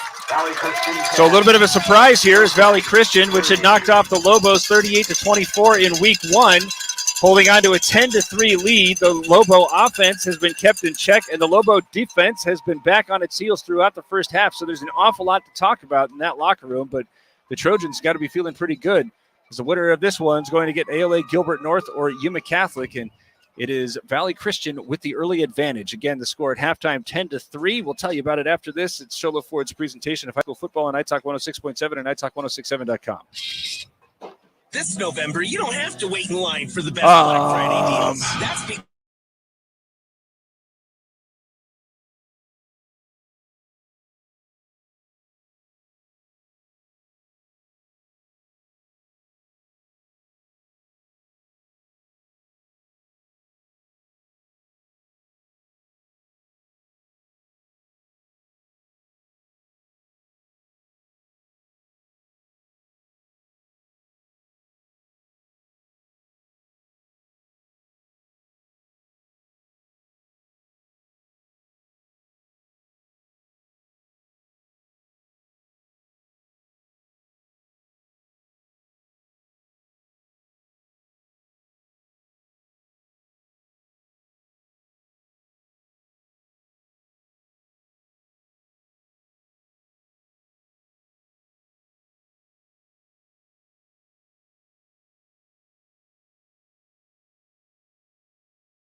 10-3 here at halftime. Valley Christian leading Snowflake, and I mean, the way that the Lobos were rolling, Hewish, it seemed like you'd like to call this a surprise, but I'm actually very surprised. 24 scored at the beginning of the season that Valley Christian came out on top of. But as we had mentioned or alluded to throughout the first half, this Lobo defense in its last 5 games had allowed 0, 8, 0, 7, and 13 points. And again, this is in primarily the 3A East, which the Blue Ridge Yellow Jackets had knocked off Prescott earlier in the season. Prescott's played into the 4A quarterfinals, so they can't say that this is a matter of the caliber of opponents that they've been coming up against. No, I want to say this though is first of all, on your first point, if you were to ask me and predict the halftime score, I would be off. I'm just going to say because you don't predict the game you're calling, but I would have been very off one-sided. The second thing is the Lobo defense. How much of a factor though has them being on the field as much as they have? Because we don't keep time of possession, but safe to say there's 24 minutes in that first half. I'm guessing it's about 16 to what's 624 minus 16? That's 8. If I'm doing the, I believe that the Lobos have only gained a first down on 1 possession. No, Brimhall had that on the last one. We've had more than that because we had that first drive. I think they've had 5 or 6 first downs. But something else is again the time of possession. And Valley Christian's running a hurry up offense. But the other thing right now is we talked about it during the break was first downs and the first down and where we're going on first downs. If you could elaborate a little bit on your thoughts on that first down. Well, we didn't really have a chance to do this at the start of it, but the keys to the game brought to you by Ace Hardware of the White Mountains. If you need a key made any day or night, any night of the week, head to 3 locations of Ace Hardware of the White Mountains. And didn't realize at the start of it how big of a key this was going to be for both the Valley Christian offense and the Snowflake defense. But Caden Majersic, again, he averages 8.1 yards a carry, 24 touchdowns, 1,760 yards on the season. He's now carried the ball 18 times for 81 yards. He's averaging 150 a game, counting those first couple playoff games, because we had him at 1,700. And coincidentally, the first game against Snowflake, he was under 100 yards. So he's run for 200 once or twice during the season, and we're seeing that today. We didn't have a lot of success off tackle in the beginning of the game. We saw those 6-yard curl routes working for the quarterback, so that's loosened up a little bit of the defense, the Lobo defense, which is allowing him to go off tackle. And I wouldn't be surprised if he breaks off a 20 or 30-yard one if they continue to do what they do. And they do get the second half kickoff, which is huge. But this is the bigger point here. Again, the Lobos just got done playing Thatcher, kind of a ball control offense, really wants to run it to make sure that they're deflating it for their opponents. Didn't have one player who could run for that many yards, 150 yards a game, but they had 3 capable backs, and they just were not able to get it going against this Lobo defense, which has really kind of become the calling card in the second half of the season for them. Absolutely. That Thatcher game, the Lobos allowed the first drive. Thatcher scored. It might have been the second. Yeah, it was the first. But I believe it was the first drive. And so after that, they made some adjustments. I look for huge halftime adjustments here. The success they've had in the half was when their linebackers crept up on the line. They shut down the outside. And let's just face it, Brimhall can do his job in the middle. We have no doubt about that. But having those backers cheat up on the outside, keeping Wingard out there from his free safety position, I think that's what their adjustment's going to be as we move forward to make sure that they can shut down the little things that Valley Christian has been doing right. Because Valley Christian has tried a bunch, but they've really only had success up the middle a tiny bit, not off tackle, but it's those curl routes and then the one long pass. Offensively for the Lobos, Caden Cantrell, who ordinarily throws for almost 200 yards a game, that's just 6 for 12 for 45 yards. And was told after the first matchup between these two teams by one of the Lobo coaches that at least surprised me that there was a team out there that would try to just man up any of these Lobo receivers, least of all Noah Baum. They got away with it that game, and they're getting away with it this time. Is there anything that Baum can do to adjust to try to take advantage, especially of his stature?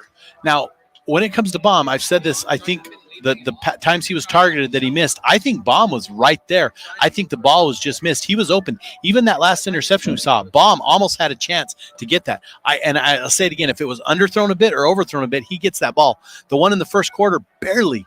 I mean, it didn't quite go off his fingertips, but it was pretty dang close to being a completion. If he completes that ball, I think we're in a whole different ball game because it totally gives the momentum to the Lobos in the first half.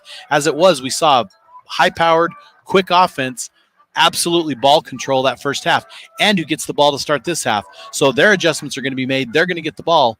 The Lobos are going to have to come out. I mean, I'm saying they're going to have to come out with a very quick stop to have a chance to they're in this game, but have a very quick chance to get doing what they need to do.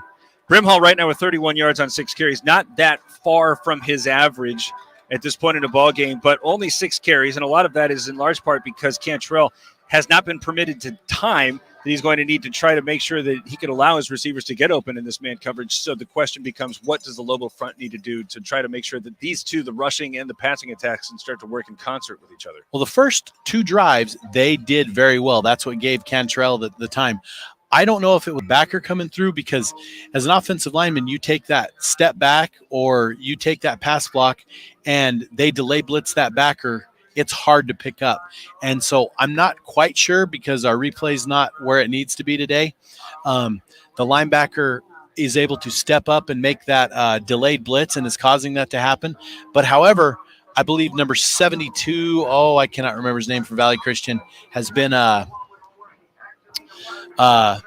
in on those big plays against Cantrell. So it is kind of what it is. Lobos trailing 10-3 and are going to be forced to defend once the second half begins. So there's an awful lot of concerned faces surrounding us here at Campo Verde High School in Gilbert, Arizona, where the Valley Christian Trojans have a 10-3 lead at intermission. We'll continue the halftime talk right after this. It's Shola Ford's presentation of high school football on iTalk 106.7 and iTalk1067.com. Attention high school juniors and seniors. It's game time. Get ready to transform your life. Northland Pioneer College offers high school students the opportunity to earn college credit while in high school. I mean, if the mic works, as soon as you get to the field every time, it's just gone static. Visit that's why I turned it down. I go test it to learn more. Northland happen. Pioneer College, expanding minds, transforming lives. When it comes to paint, whether you're looking for interior or exterior paint, Dunn Edwards provides quality solutions to make all your painting projects look professional. And the home of Dunn Edwards in the White Mountains is Ace Hardware in Sholo, Pine Top, and Heber Overgard. Thanks to Dunn Edwards, Ace has the best interior paint for your home or office, and their exterior paint will stand up to the wear and tear of our tough seasonal weather. When it's time to paint, it's time to visit Ace Hardware of the White Mountains for high-quality Dunn Edwards interior and exterior paint and primer. Bob the Mosquito, how is your summer going? I love this time of year. Dinner, people are always coming out on their porches to enjoy the air and nice weather. Easy targets. Well, except for some of them have wisened up. They have full porch screen enclosures with retractable screen doors. They get to enjoy the fresh mountain air. And I can't come over and say hello to them. Get a full porch screen enclosure and or a retractable screen door on your house. Deemer's Glass. Call 1-888-GLASSMAN. 3-time NFL Defensive Player of the Year and new Arizona Cardinal J.J. Watt said, "Success isn't owned, it's leased, and rent is due every day." Dr. Joshua Beeler and Beeler Orthodontics support our White Mountain High School sports and encourage the youth to remember in sports and in life, success is something we must earn every day. Beeler Orthodontics. Live to smile, love your smile. You want to go fishing? Yeah, that sounds nice. We'll get in the car. We're going to Alberto's. I thought you said we were going fishing. We are. We're going fishing for fish tacos. Alberto's has fish tacos? Yeah. Their fish tacos are so tasty. They come in a tortilla with beer-battered fish, tartar sauce, cabbage, and fresh pico de gallo. What are you waiting for? Let's go catch some fish tacos at Alberto's. Alberto's. Real, fresh Mexican food. Yummy. This November, you don't have to wait in line for the best Black Friday deals. That's because Comfort Fit Dentures is saying thank you by making Black Friday always for the entire month of November. Just schedule your free exam and x-rays anytime in November and get $500 off a set of Comfort Fit Dentures. So get ready to enjoy your favorite foods this holiday by calling 928-888-0002. That's 888-0002. I'm Dr. Arno, and I promise at Comfort Fit Dentures, you'll feel comfortable always. Want to buy the #1 selling truck in America for over 41 years? Want to buy a vehicle with a lifetime engine warranty? Want to get the best deal in the state of Arizona on your new Ford car, truck, van, or SUV? Go to Sholo Ford. Anyone can say they'll give you a great deal, but Guy Hatch at Sholo Ford means it. In fact, he guarantees it. Buy the best from the best. Sholo Ford on the east end of the Deuce. Mountain Mobile Auto Glass has the most experienced technicians on the mountain. Their lead technicians have a minimum 10 years experience. They're certified and trained annually, and they gladly welcome Mercedes, BMW, Lexus, Infiniti, Jaguar. So no matter what your car is, you can trust that your glass will be done correctly when you call Mountain Mobile Auto Glass. Now with 2 locations in Lakeside and Snowflake. Call 536-5972. Mountain Mobile Auto Glass. Cash back to you.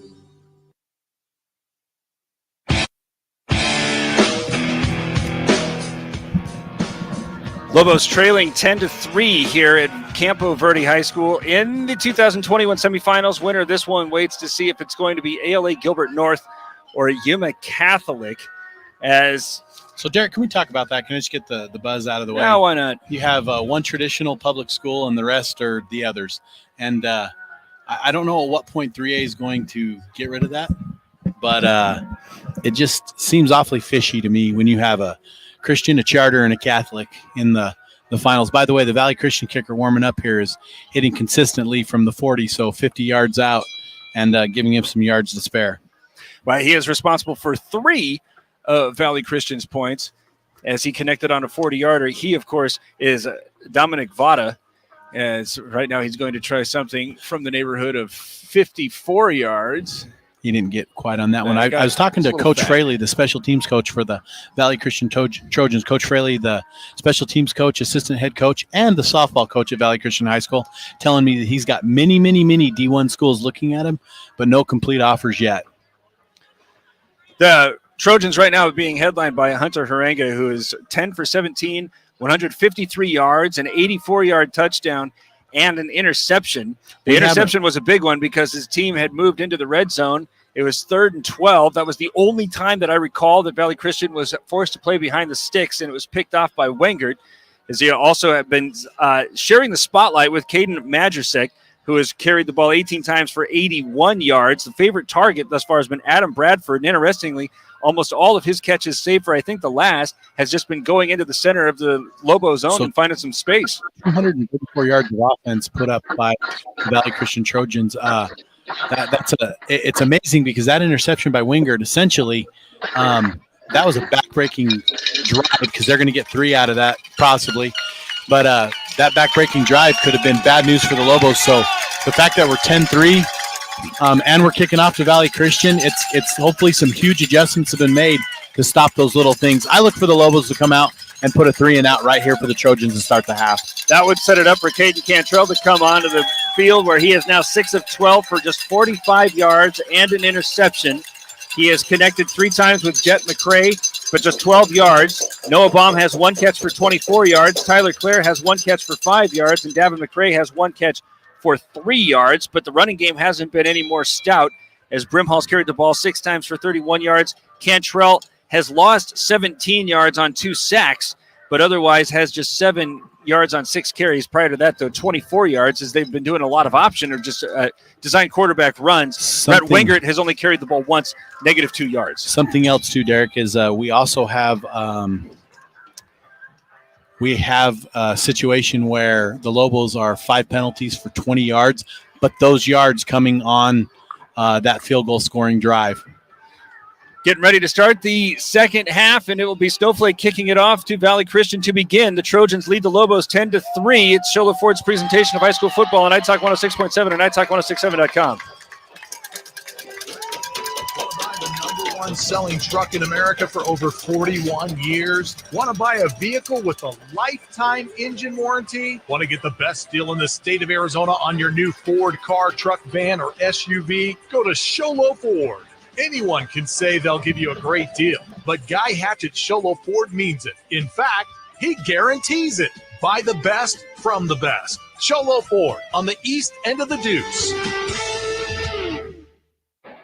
It's either winter, windy season, or rainy season.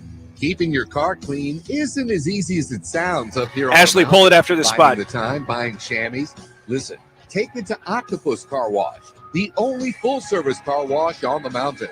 And with exterior washes starting at just $8.45, you can save yourself the hassle and the money. And it's faster than if you did it yourself. Octopus Car Wash and Express Detail Center in Shogo on the Deuce of Plums. Need hats, shirts, or jackets embroidered with your logo? Ashley, could you pull it after the spot? Embroidered products from Little Bluebird Studio.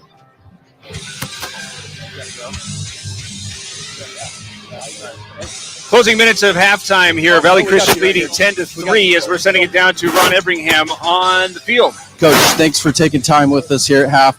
10-3, something that we don't see a lot in the season for you guys. What'd you tell the guys at half? I told them we knew we were in for a battle. That Valley Christian's a good team. They showed that at the first of the year, and they're still playing really good football. And we're struggling. We're down. Our energy's down. We got to get our energy up. And once we do that and cut out some little mistakes, then we'll be good. You changing anything or going as planned? A few adjustments here, but like I said, we just got to find energy and we got to go.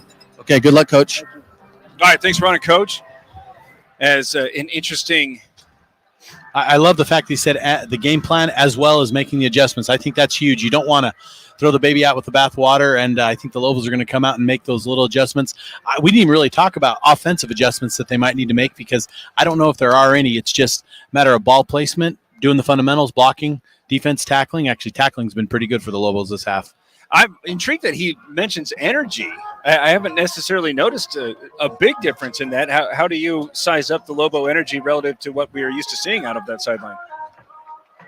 As they have been hit with a couple of penalties that they don't ordinarily commit, but they got the hard count coming at them. That might have deflated them a little bit, but the energy that they were talking about just seems as if that would be a little bit of a minor adjustment. It doesn't seem like they really need to try to get all hyped. Something too, Derek, is the energy. I mean, at what point does coming down the day before come into effect? I understand exactly why they want to come down. They want to come down. They got on a turf field yesterday. They practiced at this time of day. The conditions were almost identical to today. But then you got to go eat dinner as a team, and then you go have dead time in a hotel, or they probably had some team activity planned. But when you're putting, 4 guys in rooms and doubled up beds, is that going to be a factor? Is that better than coming down today? I don't know, and that's something they did, but that to me could be a huge reason of why the energy's down. Sam Crockett getting ready to start the second half with a kick. The sun now is pretty much at our backs, so it's going to be shining into the Valley Christian sideline. I don't know if that's going to have any factor because they live in this. Is going back to receive this kick for the Trojans, Garrett Smith, as well as is that Isaac Kubat. Snowflake fans trying to boost up that energy as they're on their feet here, getting ready. Their team trailing 10-3 at the start of the third quarter. And Crockett is on the approach and ready to deliver. This one going to be returnable, angling towards Smith as he takes it at the 7. Starts moving along the near hash and tries to come back to the near sideline. The ball's down. It's falling Lobos by have it. 2 Lobos. No, it's still loose, and it's going to be gathered in by Kubat. That would have been the break that they needed. They had it. We all thought up here, and then all of a sudden our spotter, Mr. Granillo, mentioned that ball had come out, and now we have an injured Lobo. Oh, no, it's an injured Trojan on the field. That's number 13. That's Garrett Smith. What's Garrett's production been this half as far as the receiving? He's just been returning. He's just been returning. He hasn't had. So that's fortunate but unfortunate for him and for the Lobos. The primary receivers thus far have been Gerard, who had the 84-yard touchdown, and Bradford, who's been the favorite target, 6 catches for 55 yards. But they got both training staffs that are looming over him, and he's holding a knee, which is never a good thing. I hope it's cramps. I hope it's leg cramps on a day like today. He seems to be walking off under his own power. Good for that man. Injuries are part of the game, but you never like to see him, especially at this level of the season. Level of the season? Part of the season? Both level work. During the season? Yeah, we're just going to call it good. So the Lobos nearly with their second takeaway. This one would have been deep in Trojan territory. Instead, Hunter Harenga is going to come out 10 of 17 for 153 yards and that long touchdown. That was completed to Austin Gerard, who is lining up off the line on the right. Everybody bunched in really close to the edge as Caden Madrasik, 18 carries for 81 yards, standing just on the left of Harenga And they're going to give it to him on a direct snap, give it right back to Gerard, who's looking to pass this one. He's got a man open down the middle of the field, but it's nearly picked instead by Wenger. Picked. Oh, come on, Valley Christian, a little bit of razzle-dazzle. You don't need that. You can just go down, but good job for the Lobos. This puts them behind the stick a little bit. It gives them a 2nd and 10. I don't even want to say great play call, horrible execution. I'm going to say horrible play call, even worse execution. And so interesting when we talk about at halftime that they've had so much success on first down that they go with a trick play. As now there's a new formation with receivers lined up behind each other on either side of the line.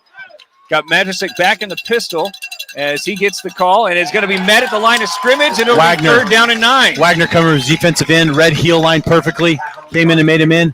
Also, Jordan Mowers in there on the stop, helping the Lobo cause, dragging him down. So, 3rd down and 9. Harenga's been in this position before. He looks for Bradford typically in the middle of the field. He's lined up in the center of 3 men going split wide right, trying to get the Lobos to jump as they start approaching the line looking like they want to blitz. Taking a peek back at the Valley Christian sideline. Harenga now ready with the play. Play clock's at 12. There's still lots of time as he takes the snap, drops back, looks to the right, now moves in that direction. Bradford's open up the middle of the floor, and it's nearly intercepted by Wingert again, diving over the top of him after the ball was underthrown. It falls incomplete. There's the 3 and out that the Lobos needed. That's the point we made at halftime, is the 3 and out was going to be the huge thing, and it sure came to that. So a 3 and out, and that's going to force Valley Christian to punt. And a very dangerous Camden Brimhall back to receive. I mean, we got to wait and see what the Lobos do with this possession, but we come back to look at the play to start the second half after having so much success on first down, setting themselves up in 2nd and 5, 2nd and 4, and to basically just concede and say we'll go on 2nd and 10. The Lobos are able to get something on this return and then get some points. That could be a huge turning point in the ball game, as there's a high kick very returnable by Brimhall, but he loses it in the sun, picks it up, and he's going to just juggle it as he goes over the 40. Very fortunate for him. Dangerous. Very fortunate for him that I don't know if that was the sun or if he. I think. We got the sun kind of behind our sign here, but I think if you're looking up into the sky, it's still going to be difficult to gain it. Well, credit the Valley Christian Trojans for fanning out there and not giving him much of a chance, but credit Brimhall for. I mean, that went right off his fingertips, and he pulled that back in and went to the ground. Let's see what the Lobos do with great field position. Driving left to right, despite the juggle and fumble, they're going to start on their own 41. Cantrell out there, 6 of 12 for just 45 yards as Brimhall goes out of the backfield, make it 3 receivers going to the left. Nobody back there with Cantrell is just going to tuck and carry this one over the 45, take the pile down to the 49, gain 8 on first down. Yeah, great job going right up the middle, trusting that Lobo line. Maybe this is how the Lobo line gets some of their energy back that was talked about at halftime. Officially a 7-yard gain. Noah Baum, who has just 1 catch in the first half for 24 yards, going to split wide to the right, again in single coverage as split backs go on either side of Cantrell. Now some movement. Wengert's going to make it 3 receivers off the line to the left. Brimhall's still in the backfield as Cantrell gives him the ball, starts moving to the left, goes up into the midfield to the 45 and then down to the 47. Gain of 10 and a Comfort Fit Denture first down. That formation, for whatever reason, bringing them in sure loosened up the lot. And the Lobo line here looking to, they're just absolutely head and shoulders blowing these Valley Christian Trojans off the line. Handoff this time, Wengert, as he serpentines up the middle. He's over the 30. He's down to the 25. He is still on his feet as he's trying to fight his way to the 20. Pile being pushed into the red zone. A huge gain on first down of 24 yards. I think he had 9 to 10 yards. He carried that defense with him. We can't even come up with a number to make that stop because I think he had 6 guys on him. The Lobo front helping and pushing him into the red zone. Comfort Fit Denture first down. 9 minutes and 55 seconds left in the third quarter. Snowflake trailing 10-3 but threatening on 1st and 10 on the 19. Handoff this time goes Brimhall. Starts to the right, comes to the left. He's still on his feet as he approaches the 10. Another huge gain there on first down. I don't even think, for whatever adjustment was made on the front 5 on that offensive line is sure what is causing things to happen here. Hey, this does seem more energetic, especially from the front man as they're now facing 2nd and 2. Wengert and Brimhall on either side of Cantrell. Hard count here from Cantrell, but nobody's biting for the Trojans. Lots of time on the play clock. As there's single receivers on either side, again checking the wristband as they've changed the play from the sideline. Handoff goes Wengert, who gets off his feet and lit up in the backfield for a big loss. It looks like number 98 coming in for the solo. Or is that 58? Is that Silas Venberg coming in for the stop? Great job for him coming. I believe he's an interior tackle, came in and took Rhett Wingert off his feet and took him to the ground, but that still shouldn't damper what the Lobo offense is doing right now. Everything's been on the ground thus far for the Lobos. Trips to the left, single coverage again on the near side for Baum, but it's going to be Cantrell who's trying to follow his running back as a lead blocker, turns his back, starts trying to drive toward the 10. He gains a couple of yards, but it's 4th and short. It's going to be 4th and short. It's going to be a big down. I mean, anytime you have 4th down in a semifinal game, it's going to be a big down, but they're spotting the Lobos about 3 yards short, but they definitely have this. I don't see Sam Crockett, the kicker, coming out. I see Cantrell and Brimhall in there absolutely looking for the sign. We can have 0 miscues here. This has got to be a big opportunity. 3 receivers going to the left. That includes Wengert and Tyler Clare. Baum, again, single coverage on the right. Davin McCray's the other one. You got Camden Brimhall on Cantrell's right. 4 seconds to get the play off. Shotgun snap, and nobody knew the count. Penalty marker down. On that situation where everybody goes, they're usually going to penalize the offense. The rule of thumb is whatever happens, penalize the offense the most. Well, and when you see that many people break, usually you blame the center, but it didn't look like anybody was on the same count. No, and Valley Christian kind of started celebrating right away. Their defensive backs were jumping up and down, giving a point. So Sam Crockett on to attempt, but this is definitely within his range. 34-yard field goal. Butler ready to handle the snap. As he asked for it, it's good, it's down, the kick is away. It's kind of hooking and a little short, but it's going to have just enough.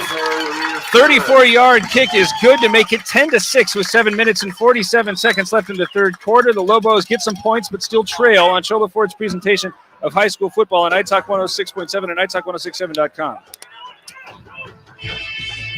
High school football playoffs are presented by Sholo Ford on the east end of the Deuce. Also brought to you in part by Christy Olson, Vice President of Guaranteed Rate Mortgage. You get championship mortgage service with Christy Olson. K&S Tech Services, business owners' premier choice for computers, phone, and IT service. Flip Arizona, I'll buy your house in any condition.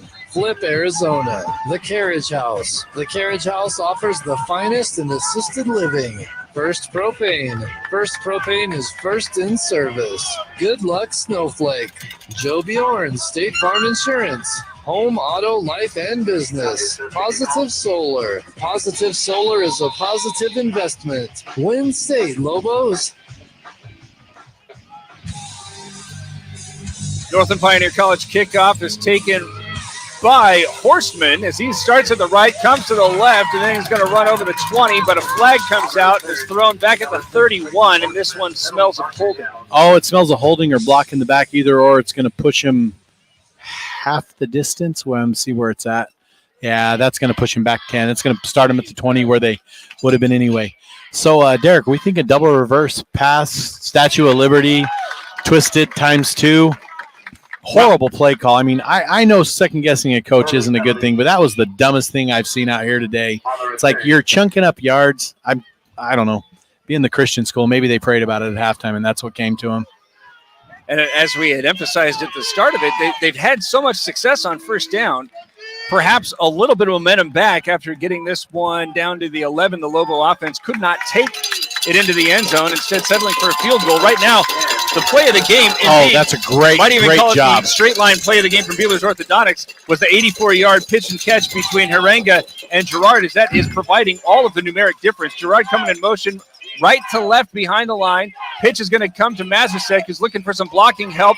Getting it from his receivers. Again, the fans hop up and ask for holding. I don't know if they can make the case that time, but a nice job by Braden Lewis coming off of his block and stopping that one after just a 2-yard gain.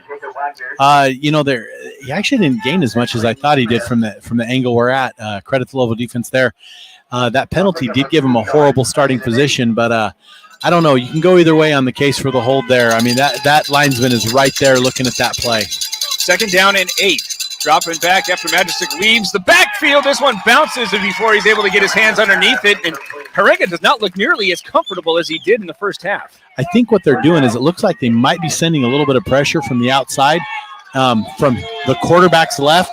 and putting him in a position where he's having to double check over his shoulder. Big third down, big third down here. The Lobo Nation on their feet. Valley Christian leads 10-6, but facing 3rd and 8 from their own 14. The Trojans in the pistol again with Majacek.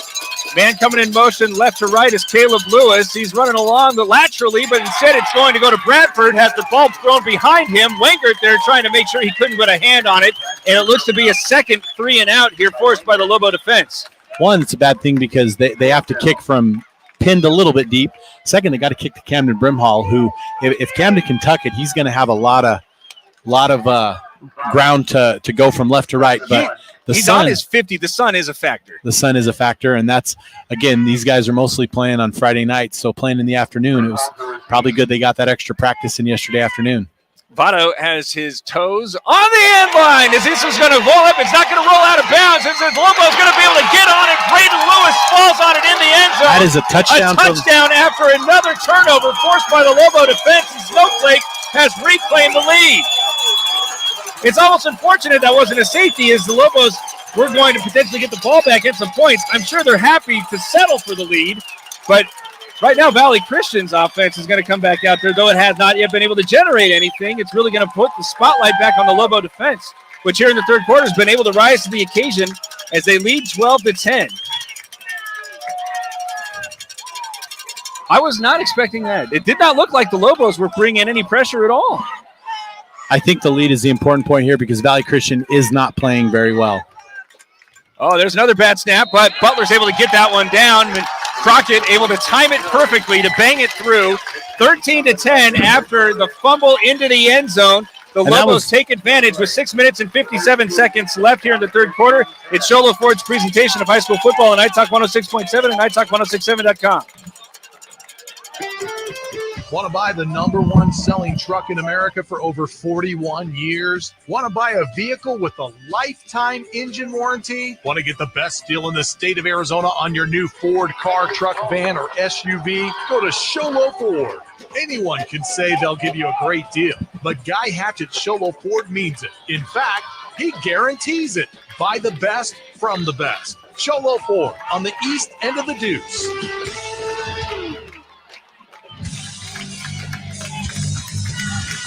Five minutes and 3 seconds into the third quarter, the Lobo defense, which was constantly on its heels in the first half, have forced 2 3-and-outs, the second of which had a bad snap, fumbled into the end zone, and had about 2 yards to spare before it was going to become a safety. But falling on it, Braden Lewis gets the Lobos' first touchdown. That's a Mountain Mobile Autoglass touchdown, BTW. And this is a Northland Pioneer College kickoff. When it's time to kick off your college education, do it at NPC. Pay the lowest tuition in the state. As this one goes into the end zone, Crockett's first touchback. And everything right now is just seemingly pushing more momentum at the Lobo backs. I think Valley Christian went into halftime, and I feel like what they talked about is said, okay, these are the adjustments the Lobos are going to make, so this is what we're going to do. And they've miscued on all of that. And, you know, that play call to start the second half might be the difference in the game. Stupid. It was questionable at the least. As now 0 for 3 here in the second half, Hunter Harenga comes out with Majorsic, who has only carried the ball twice for 3 yards in the second half.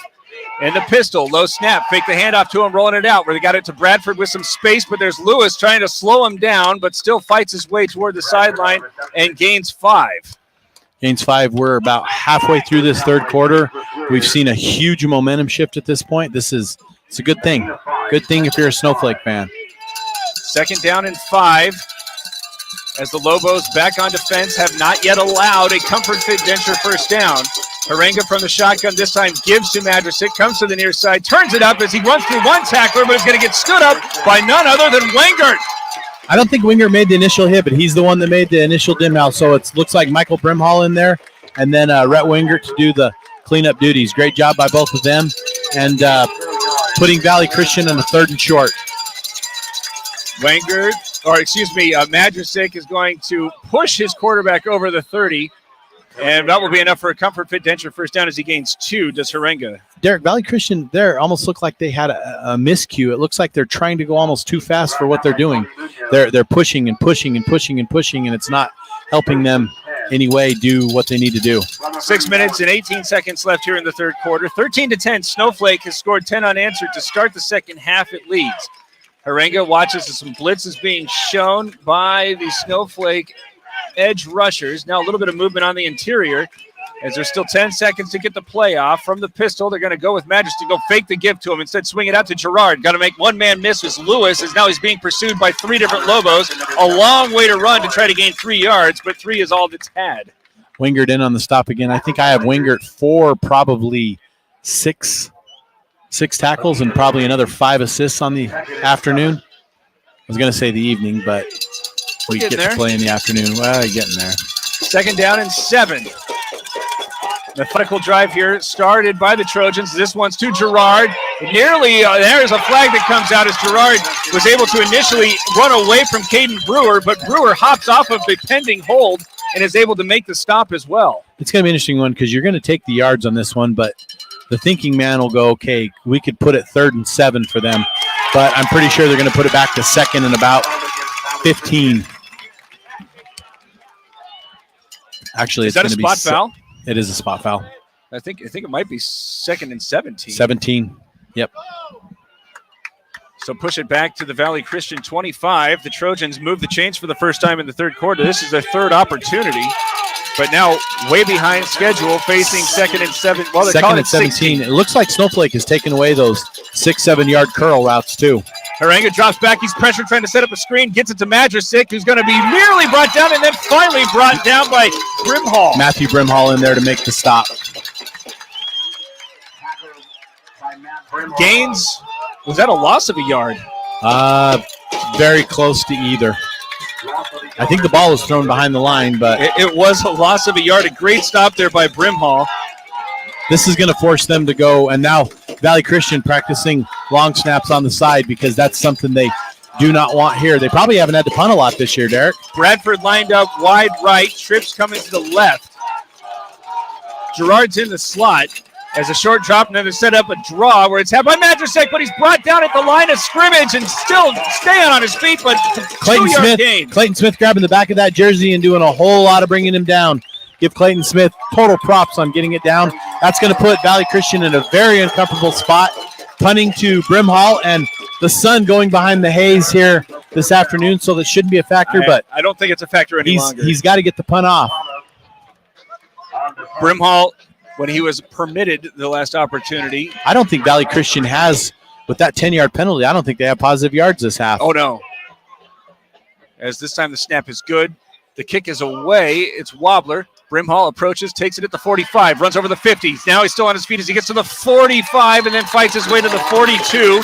Snowflake will start this drive in Trojan territory, and a flag comes out. And this just shows the frustration on Valley Christian. All year they have been have really not been down in games. They really weren't down in the first Snowflake game, and other than that ALA Gilbert game.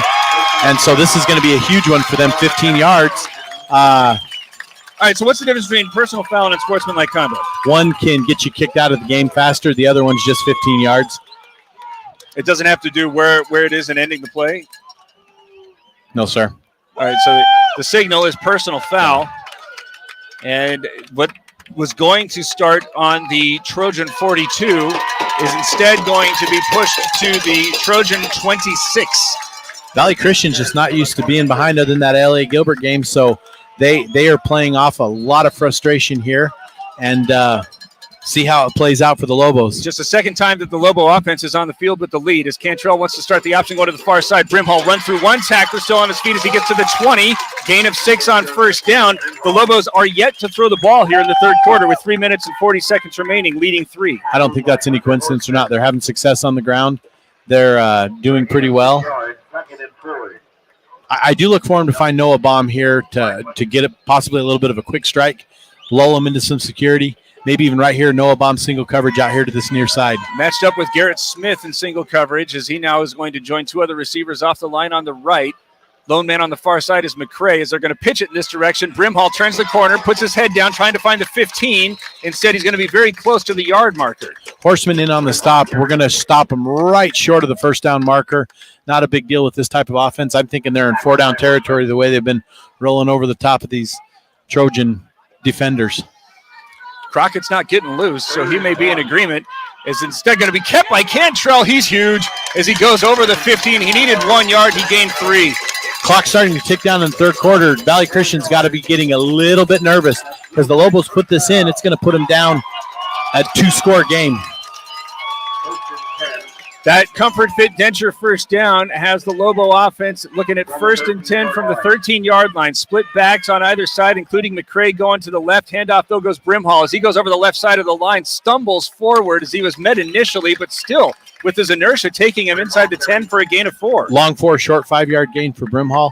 Lobos keep doing what they're doing. Keep it on the ground, punch it in the end zone. I think this could be the difference in the game right here, Derek. I don't see Valley Christian able to come up with much. Looks as if the Snowflake offense will move Jet McCray into the slot. Davin McCray wide left, single coverage on the near side for Baum, facing 2nd down and 6. Rolling in this direction, looking toward the goal line where a nice double move there from Baum has him freed up. Garrett Smith bit on the inside. He swings back to the pylon. 2nd catch for Baum. It's a Mountain Mobile Auto Glass touchdown, and the Lobos are starting to get some separation. Yeah, starting to get some momentum here. It's got to be really frustrating to Valley Christian when you recruit like you do and have these kids coming from different parts of the Valley and be losing to a team with 10,000 people in their town where all the kids have been born and raised and going there. So it's got to be a frustrating day for the Trojans right now. What a great route there by Noah Baum. Great route by Noah Baum. Great play call, great route, great catch, great throw, all of the above. Great protection. High snap again brought down by Butler. Crockett's kick is up and good. That drive just 26 yards for the score, and the Lobos now lead 20-10 as they have scored 17 unanswered here in the third. 2 minutes and 8 seconds remain. It's Shola Ford's presentation of high school football on iTalk 106.7 and iTalk1067.com.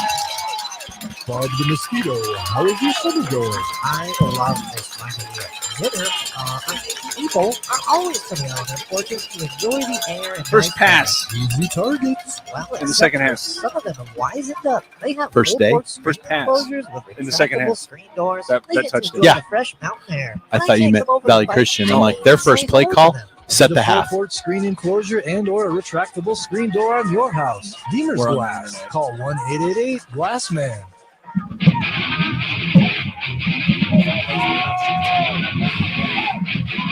Northern Pioneer College sponsors all the kickoffs. When it's time to kick off your college education, go to Northern Pioneer College and pay the lowest tuition in the state. As now some new look returners here for the Trojans. This one's going to be short and will stay in play. It's a live ball. It's loose, and Snowflake may have just fallen on it. In fact, it did. Jacob Wagner jumped on that ball. That might have been the dagger in the heart of the Trojan defense. Not a very smart thing to do there. Hey, he was trying to let for that ball go out of bounds, and that could be our game-changing play. All right, we need to start looking ahead to the real player of the game, brought to you by Alberto's Real Fresh Mexican Food, as Alberto sponsors the hungry player of the game. Crockett with 2 field goals, which was providing Snowflake with all of its offense, at least initially, and that pooch kick perfectly set there. It was wanting so badly to go out of bounds, but it didn't. But he just dropped it on there, almost as if he was just hanging out 5 feet above the floor. But you're not even going for a pooch kick at that point, so you got to credit the special teams for busting their rear to get down there and being able to have the opportunity to jump on that ball. And if you're Valley Christian right now, you're going, wow, starting off the second half with that stupid play call is going to be huge down the stretch, being able to cost us this game and a chance at a championship. Well, let's really draw out that formula, because they start off with that weird play call when we're told at halftime that Snowflake's being challenged to get its energy up. Now facing a 2nd and 10 instead of 2nd and 5 or 4 or something like that. That's going to bring the energy up anyway. Then they're able to force that 3 and out as we consider further who might be the hungry player of the game, brought to you by Alberto's. Wengert on the defensive side has been everywhere. Wengert right now would be my hungry player of the game. Absolutely. 1st and 10 from the 20. Fake the handoff. Again looking for Baum, who's gone behind his defender again. He's caught this one in the end zone for a 1-play score. Derek, not a good things to say about the Noah Baum, Caden Cantrell connection. Absolutely great for them to make that connection. And if I'm Valley Christian right now, I'm trying to figure out what the heck just happened. I called the dumbest play on the planet to start the second half, and now I've absolutely put myself behind the 8 ball to this Lobo team who is chunking yards at will. I mean, you don't know if they're going to run, pass, what they're going to do when they come up to the line. The front line's dominating. The special teams have absolutely been a factor, and the Lobos are in the driver's seat right now. It was 10-3 at halftime, and that extra point makes it 27-10. The Lobos lead with 2 minutes and 1 second left here in the third quarter. It's Sholo Ford's presentation of high school football on iTalk 106.7 and iTalk1067.com. Bob the Mosquito, how is your summer going? I love this time of year. Dinner, people are always coming out on their porches to enjoy the air and nice weather. Easy targets. Well, except for some of them have wisened up. They have full porch screen enclosures with retractable screen doors. They get to enjoy the fresh mountain air. And I can't come over and say hello to them. Get a full porch screen enclosure and or a retractable screen door on your house. Deemer's Glass. Call 1-888-GLASSMAN.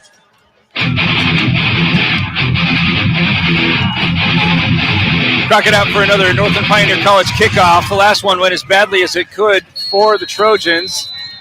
When it's time to start your college education, go to NPC. Lowest tuition in the state as Kubat has this one angling toward him. He's going to take it at the 7. He drops it, and then he hit the knee. That should be down, and there's the whistle. It is all unraveling for Valley Christian here in the third quarter. Again, at halftime, the score was 10-3. Snowflake has now scored 24 unanswered. And they continue to force Valley Christian to start inside the 15. This is their third drive in this third quarter that starts inside the 15. Field position is huge. The other thing, Derek, is we've already seen a little chippiness from the Valley Christian side. At what point are they going to get so frustrated it's going to cost them possibly even a score going the other way? I think Snowflake, at this point, has 4 to 5 more scores left in them. And if I'm them, I'm pouring everything I can onto this Valley Christian football team. From the shotgun, using the pistol. Madrasik is back. He gets the call, trying to come to the near side. He's again met in the backfield, but still able to force his way over the line of scrimmage for a 1-yard gain. And then Munoz is being helped up late, making a 2-yard gain. Yeah, Garrett Flake and Munoz and the rest of the pack there to make the stop. Already snapping the football, trying to throw this one to the far side. Again, low, intended for Gerard, but he was going to need some nifty acrobatics. It looks like his release is coming almost at a down angle and not giving those Valley Christian receivers a chance to get it. I don't know if that's because of the pressure on the line or just something that it's picked up this half. 3rd and 8. Valley Christian has just one first down here in the third quarter. It's trailing 27-10. Again with Majestic back in the pistol. Shotgun snap, had pressure being brought. Haranga's being wrapped up. He's going to be brought down. Lewis was there first. Braden Lewis coming from the outside backer position. This Lobo defense is not going to be stopped at this point. Valley Christian is everything that they've done all year to be successful is now put into question, and they're not doing a very good job of moving the ball. I don't think – what do you have for yards? I know we had the big penalty, but yards this half is huge. Well, I'll get that to you. Is Brimhall no longer having to combat the sun, is standing in Valley Christian territory, having already allowed a touchdown on one errant snap. Votto is standing deep in his end zone. That one's going to hit him in the face mask. It's pressured, but still he gets away. A great kick. Brimhall right takes 41. It at the 41, looking for some blocking help as he goes along the far hash. Now trying to cut it back. He's at the 40. He's at the 30. Big block now. They're going to call. He's going to be able to get into the end zone. Yeah, they're calling 3. It won't count. I think that was a blindside block. I think it's going to be the hands to the fist and a blindside block. We have 3 flags. You can dispute 2 sometimes, but when 3 come in, it's going to be interesting.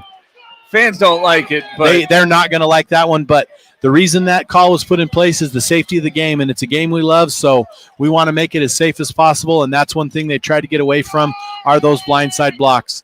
The way you're supposed to go about defending those and doing those, they're just going to call a straight block in the black. They're not going to call a blindside. But 4 flags out of a 7-man crew, so safe to say more than 50%. But guess what? The Lobos are going to get the ball right where it was kicked. If Camden would have fair caught it, that's where they would have been. So, and I don't see him being stopped. They could score on the first play here. Cantrell has only thrown the ball twice here in the third quarter. He comes to the line of scrimmage with 42 seconds left, leading 27-10, 2 for 2 for almost 30 yards, but 2 touchdowns as well. Jet McCray in motion. He's going to join Brimhall in the backfield. Receivers on either side, including Baum on the near side, but instead the give goes to Brimhall. This time he's going to be met at the line, but still falling forward, nearly gains 3. That could be the last play of the third quarter. Both of these teams using tempo all the time like crazy. I think the tempo's actually cost Valley Christian. I think they're too up tempo. They need to collect themselves, slow it down if they have any chance of getting back in this game. Doesn't seem as if Cantrell wants to wait for it, as he's going to take the snap, go into the far side where he's got Claire in the flat, and he's trying to get to the sideline, and he will actually be pulled out of bounds with 9 seconds left. He's very close to the yard marker. Derek, something too is as I look at the scoreboard and we have a 17-point lead, that is a 3-score game, and I just don't know if this Valley Christian team against this defense has even remotely close to that in them. They did move the football a lot and held on to the football a long time in the first half.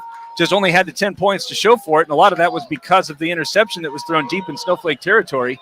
So if they're looking for a bright side, they had shown they can move the football, but not so here in the third quarter, as the Lobo defense has allowed just 1 first down.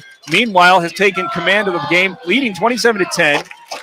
5 seconds to get the snap off. Brimhall's out of the backfield. Cantrell calls his own number. He's unabated. He goes over the 30 to the 25 and slides to the 22. Oh, they're calling that. I think he was down. They're going to get together and talk about this, but they're talking about he was sliding, but high school rules are a little bit different than what we see on Saturdays and Sundays. But bottom line is I think Caden Cantrell is down, and they're going to give this ball to the Lobos. Yep. The signal is he was down. It will be a Comfort Fit Denture first down as the ball is spotted at the Trojan from my angle. From my angle, Derek, I can't dispute that at all. It looked like he absolutely came to that and he kind of not necessarily gave himself up, but his knee was down before that ball came out. 24-0, third quarter for the Lobos. They're going into the fourth, leading 27-10. Sholo Ford's presentation of high school football on iTalk 106.7 and iTalk1067.com. Mountain Mobile Auto Glass has the most experienced technicians on the mountain.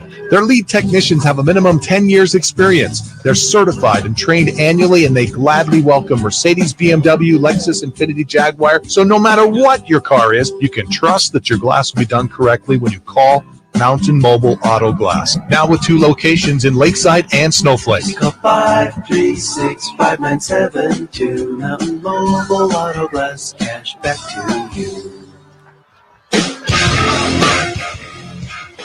Well, a little bit of the cloud coverage has lifted, and the Lobo receivers are going to be looking back into a pretty bright sun. That's okay. They can just run the ball and run over Valley Christian at this point. It has been an awful lot of Camden Brimhall here in the second half. He has carried the ball 6 times and already rushed for 34 yards. In the first half, he only gained 31. He has not been in the end zone. See what play call here and see what we're going to do to start this quarter.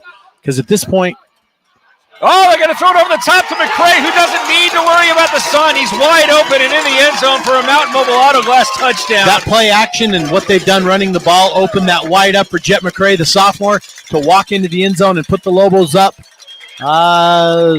Let's see. Well, obviously up 23, but we're a 4-score game now. So big news. And I think Valley Christian is going to be on their heels, possibly giving up. Said an awful lot about the struggles that Cantrell was having at halftime. He has not missed on a pass in the second half. He has 3 touchdown scores of 720 and now 21 yards as Crockett's trying to make it a 34-10 ball game. And he does. 11:55 minutes remaining. The winner of this one is going to get either Yuma Catholic or ALA Gilbert North, and thus far the Lobos are in the driver's seat. It's Sholo Ford's presentation of high school football on iTalk 106.7 and iTalk1067.com. Attention high school juniors and seniors. It's game time. Get ready to transform your life. Northland Pioneer College offers high school students the opportunity to earn college credit while in high school. Get ahead of the game. Complete college classes before you graduate. Visit npc.edu/advising to learn more. Northland Pioneer College. Expanding minds, transforming lives.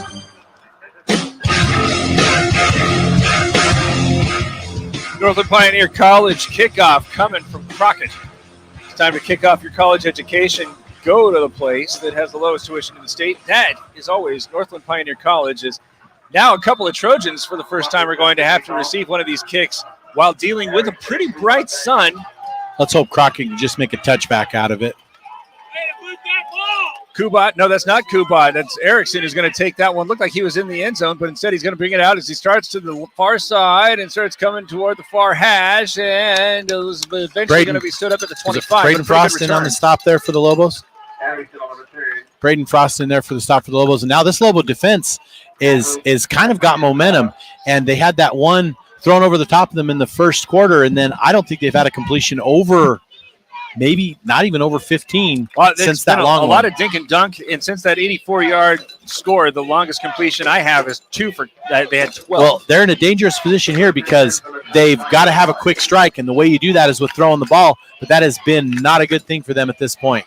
Also got to highlight how Majicic has carried the ball just 5 times and has gained less than 10 yards, is now trying to get this one unloaded, now pressured. Haringa is moving to the near sideline. Eventually, he's not going to tuck it as he gets stood up over the line of scrimmage. A nice job getting some positive yardage, but he had to work really hard, take a really big pop, as there were a couple of Lobos there that were meeting him at the sideline. Matthew Brimhall and Jordan Mowers there to push him out of bounds, stopping the clock. Actually, they didn't stop the clock. They said his forward momentum had been stopped while he was in bounds, and the clock keeps moving, which is not a good sign. Valley Christian still with only 2 timeouts after calling that one.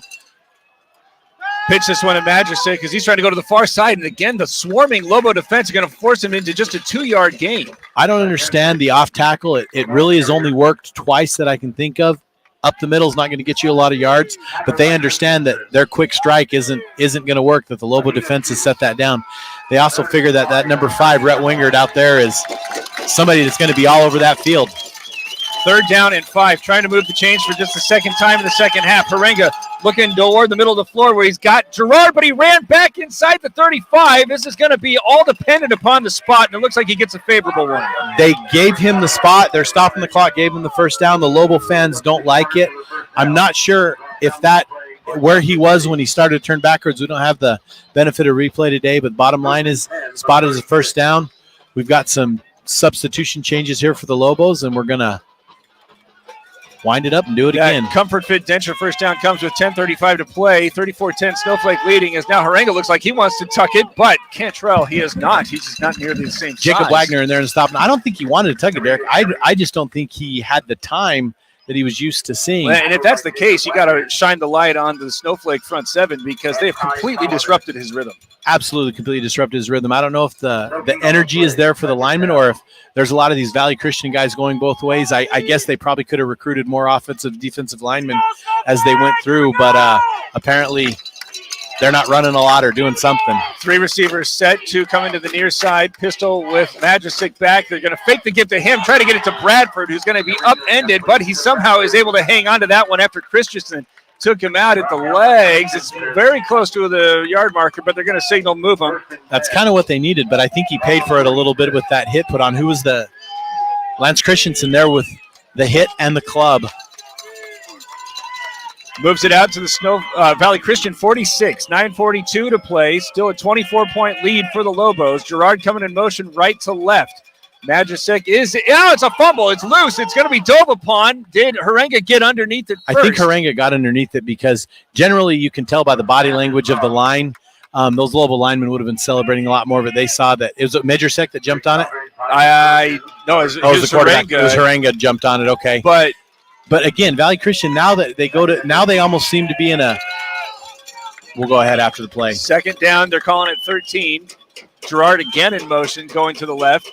Drop back, now pressured. There's Lewis who's going to get him at the 40. A big sack there for Braden Lewis. We've called his name a lot on the defensive side. Yeah, Haringa meet Braden Lewis. They've got to figure out how to block him because that kid's just going hog wild against their quarterback. He's got to be paying for it a little bit. This is I'm guessing this is the exact blueprint they wanted to use to stop them, but you look at it now, it's little for naught.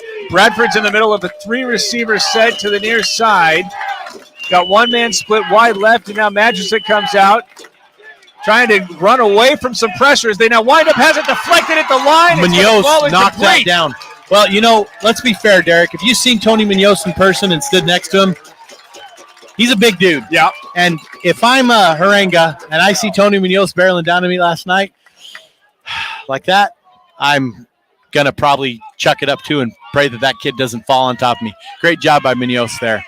And, we haven't actually called his number, but he's sure done his job in the middle, allowing those backers to make those big, important stops. 34-10, the Lobos lead, and Brimhall is back again for another punt here in the second half, as this one's much better. Hanging up as it forces him back to the 20. He's going to allow this one to bounce, goes inside the 10, starts moving toward the four-score game. Field. Still doesn't matter. And this has been a Lobo offense in the second half that has been almost entirely reliant upon Camden Brimhall. The best thing that could possibly happen, Derek, is give some props to our friends over at Alche, the Alche offense with the 3 yards, 4 yards, and a cloud of dust. And that might be the best thing for the Lobos right here is to chunk about 8 minutes off that clock, pop in that final score, and put a little bit of the, kind of step on it and twist it a little bit at this point. Best thing that the Lobos could do, although a quick score would be kind of fun too. Brimhall has carried the ball 12 times now for 64 yards. In the second half, Cantrell 4 for 4 for 55 yards and 3 touchdowns. Looks like they're going to spread it out here. Might be a design run for Cantrell as he's dropping back into the end zone. Now pressured as he's going to start moving to his right, unload as he goes toward the sideline on the far side. The pass was caught, but was he in bounds? I think he scooped it. I'm not sure if he caught that or not. Again, the benefit of not having a replay, but good job by Wingert to be there. Great job by Cantrell to avoid and reverse pivot to get out of the end zone, get that ball out because you do not want a safety right here. You never want a safety, but especially against the team trying to come back. Yeah, 8 minutes, 11 seconds left. You're already up 24. As there's again an empty backfield. He's looking at the near side. Dangerous, as it didn't look like Claire was ready for the pass, or maybe it sailed a little bit. He thought it was going to an intended man behind him, but there was nobody there.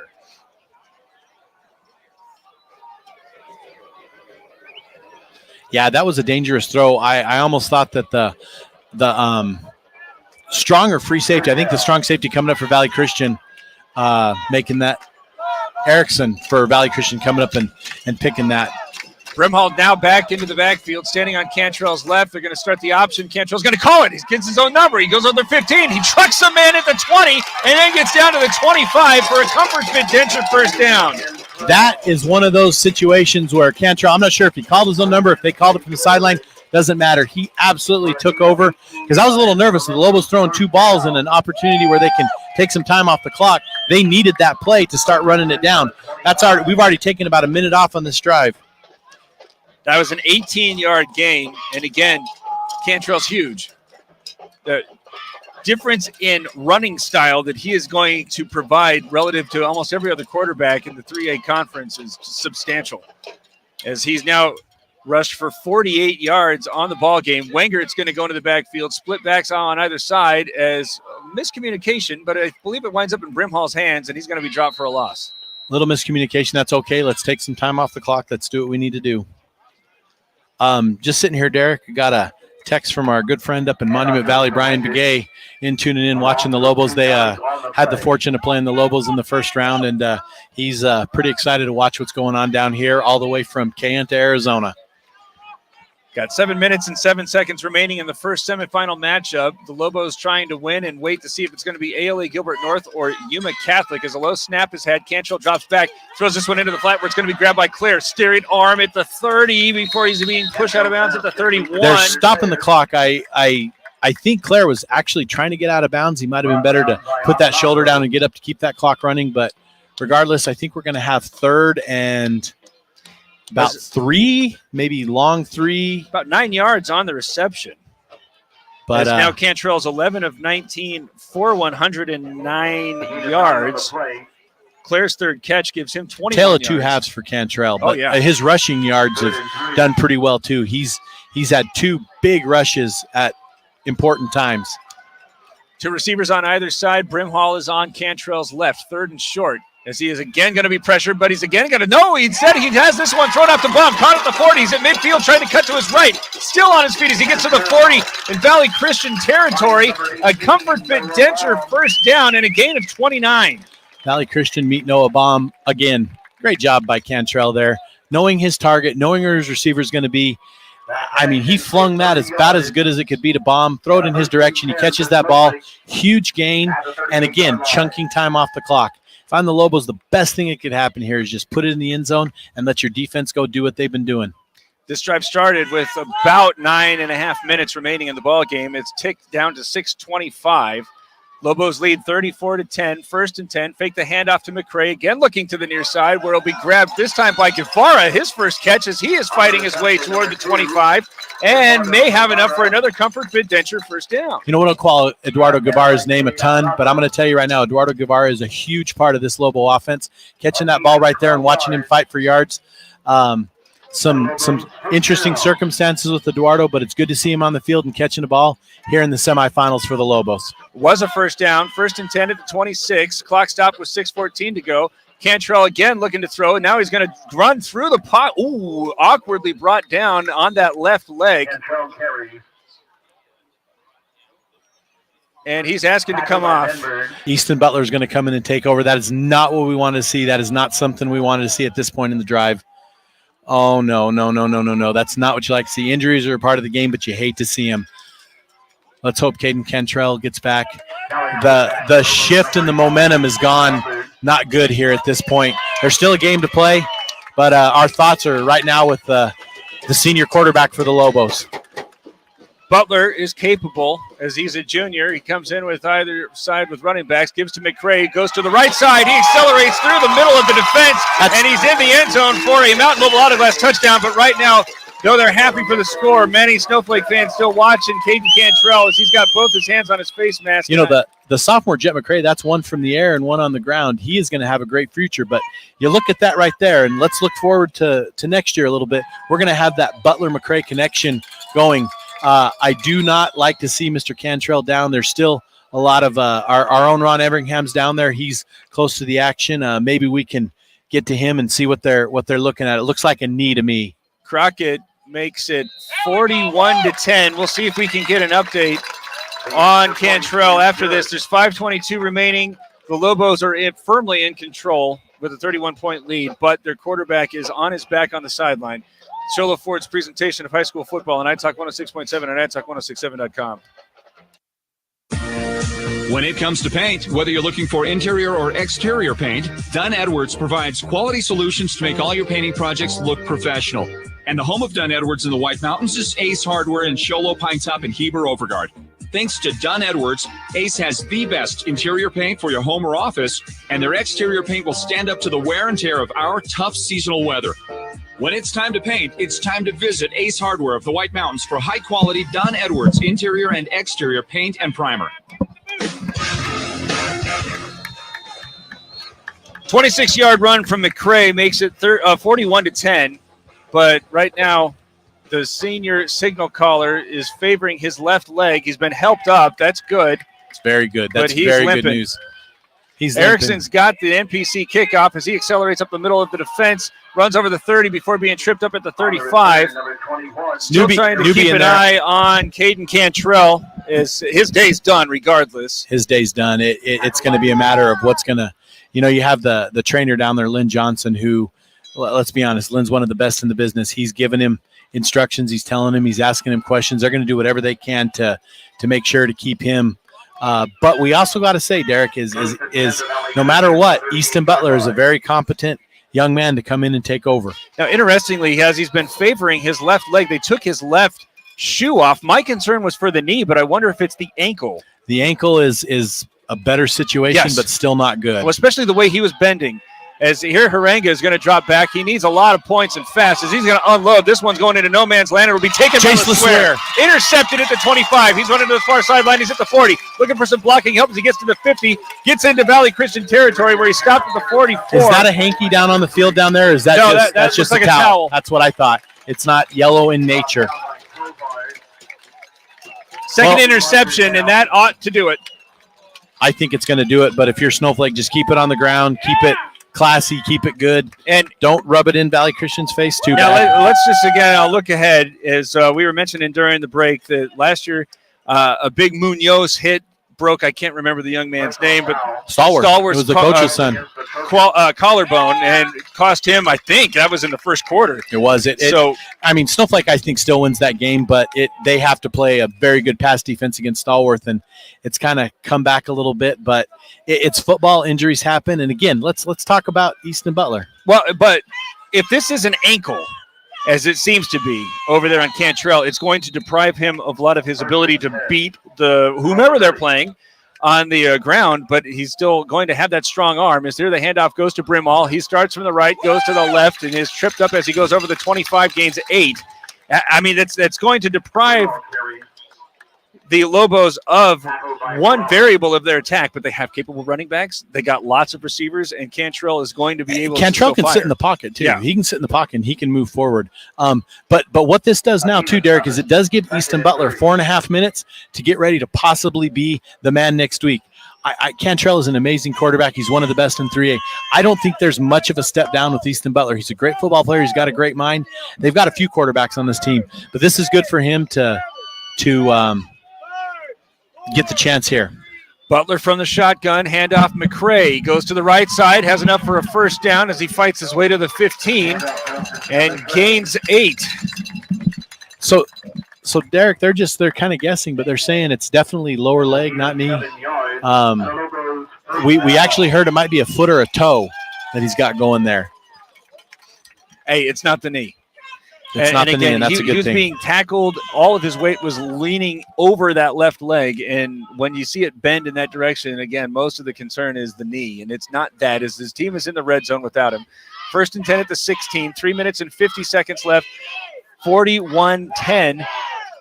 The Lobos are leading.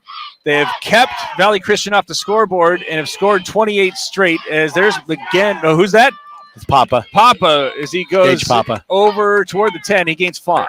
So, Derek, the report we're getting from Ron Everingham on the sidelines is that it's a dislocated big toe, which would be the equivalent of what they call turf toe, is my understanding. And it's something that I'm sure they can come up with a way to get him prepared to play, hopefully. But they're in capable hands right now with Butler running things. Got a couple of new running backs out there. As Papa is in the backfield with McCray, who gets this call, trying to find some room as he goes to the left of the line, but he's stood up by 4 different Trojan tacklers, gains 2. The seconds are just ticking down. I think it's safe to say the Lobos are going to probably go in, dress, enjoy themselves a little bit, and come right back out here and watch this next game to see who their opponent's going to be. What a huge turn of events. Absolute huge turn of events. As Butler trying to allow some of this clock to tick away, but the Lobos like working in tempo so much. They snap it with 17 seconds left, give us to McCray as he goes to the right side. He is fighting his way over toward the 5 and winds up picking up a comfort fit denture first down at 10 yards. They're not dinking and dunking or doing anything special. They're just running that off tackle play that didn't work in the first half. That's been a great job in the second half.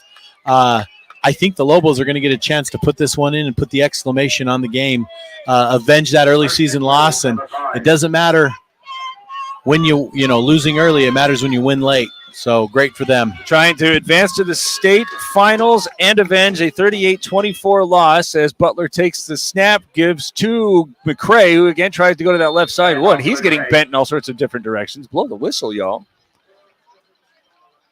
They eventually do as he gains a yard. They could. This is 3rd down, and I believe goal to go. So no, second down. It is second. Okay, second to goal. So they're just going to keep doing what they're doing to put this ball in.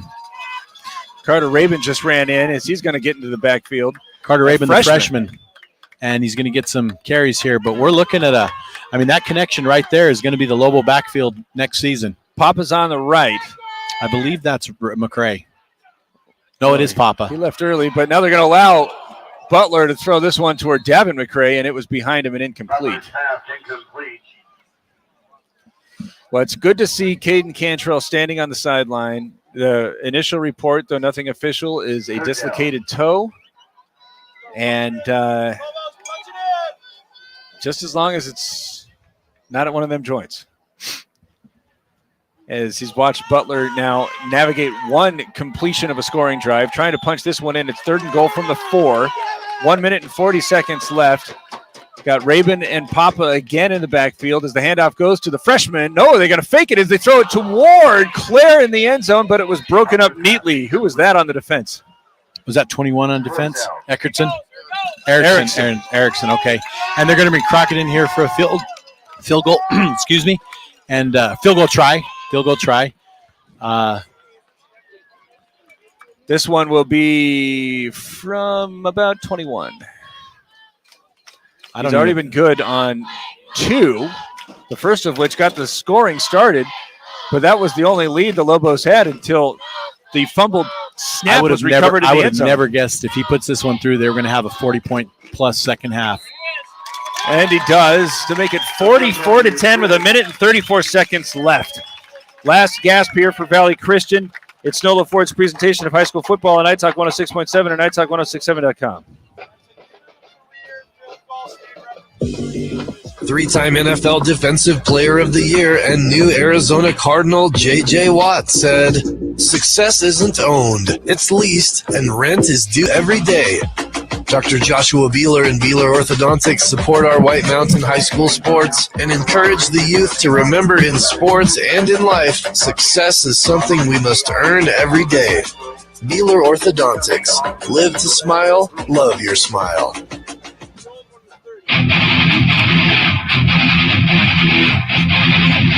It was 10-3 at halftime, but the Lobos have now scored 41 points in the second half, while I believe Valley Christian has just 3 first downs. I don't even know what their yards were, but it was, I mean, they had 240-ish or 235-ish, and now that's not perfect. That Northland Pioneer College kickoff is taken toward the far sideline. Well, hit hard. That might be our glass-shattering hit of the game, as that one was leveled by Aiden Kaur. Aiden Kaur, the freshman, coming and making that hit.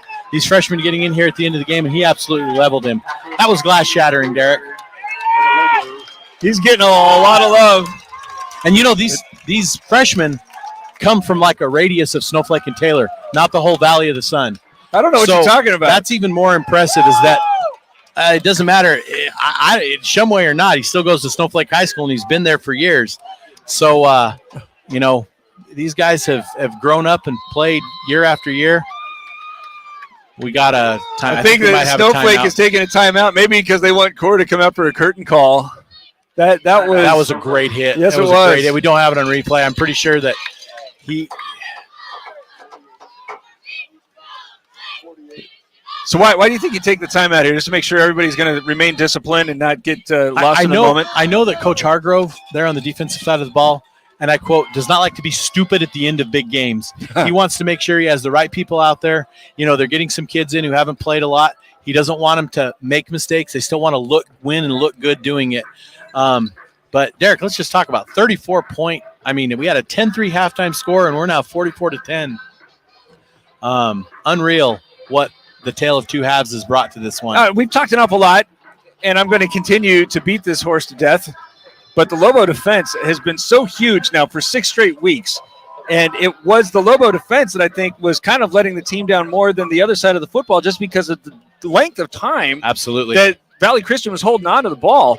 But they came out, we heard Coach Solomon say we wanted some different energy. Man, they brought that. They brought the energy. And as you go, Madrasic's caping this one as he comes to the near side. He's again going to get hard. There's another streaking Lobo. Lot Dutcher coming in and making that big hit. Flag down with 1 minute and 11 seconds left. This is what you don't want at this point. This is what you're. But I think this one's going to come back against the Trojans. They got to be just absolutely frustrated to come out and do what they've. No, 10-3 lead at halftime. Had the ball at least twice as long as the Lobos did. They were moving it. They can look back and say we lost opportunities. Could have had an extra field goal if nothing else, but had that interception. Lost the ball in downs. Again, probably could have gone for a field goal at that point. Could technically have gone into the locker room with a 16-3 lead, and instead they just got blitzed. There's Madrasic again going to the left as he turns the corner at the 30 and then gets over to the 35. Gains about 10. Okay, I'm going to beat the dead horse this time. What about the play call to start the second half? That was not wise. That was not wise at all. And guess what? That shifted the momentum right then and there. It caused the Lobos to gather themselves. They tried to play hurry up after that. It didn't work. They went 3 and out, and then that absolutely allowed the floodgates to open for this Lobo offense. Here's 2nd down and 5. This handoff is again for Madrasic as he is coming up to the near hash before it eventually spilled. That's Carter Rabin in on the stop, the freshman for the Lobos. It's a Comfort Fit Denture first down, so the clock is stopped, but that could be the last play if the Trojans so choose. I think the body language of the center just said it all. He kind of has his hands on his hips and side up towards the sky. 22 seconds left, and the Lobos, your reigning 3A state champs, are going to be playing to try and maintain as that one's completed into Snowflake territory. Bradford is there for a 17-yard reception. The clock's going to tick down as soon as this gets started, and Valley Christian does not have to run another play, but it looks like they're going to try. 9, 8, 7. They're going to get one up here. See what the Lobo defense can do. Handoff goes to Majersek as he gets met at the line. Dutcher is going to get another stop as that is going to do it. The Lobos outscore the Trojans by 41 points in the second half and will go into the state championship game against either ALA Gilbert North or Yuma Catholic on the same field next week. We'll start telling you about it after this. It's Shola Ford's presentation of high school football on iTalk 106.7 and iTalk1067.com. Three-time NFL Defensive Player of the Year and new Arizona Cardinal J.J. Watt said, "Success isn't owned, it's leased, and rent is due every day." Dr. Joshua Beeler and Beeler Orthodontics support our White Mountain High School sports and encourage the youth to remember in sports and in life, success is something we must earn every day. Beeler Orthodontics. Live to smile, love your smile. You want to go fishing? Yeah, that sounds nice. We'll get in the car. We're going to Alberto's. I thought you said we were going fishing. We are. We're going fishing for fish tacos. Alberto's has fish tacos? Yeah, their fish tacos are so tasty. They come in a tortilla with beer-battered fish, tartar sauce, cabbage, and fresh pico de gallo. What are you waiting for? Let's go catch some fish tacos at Alberto's. Alberto's. Real, fresh Mexican food. Yummy.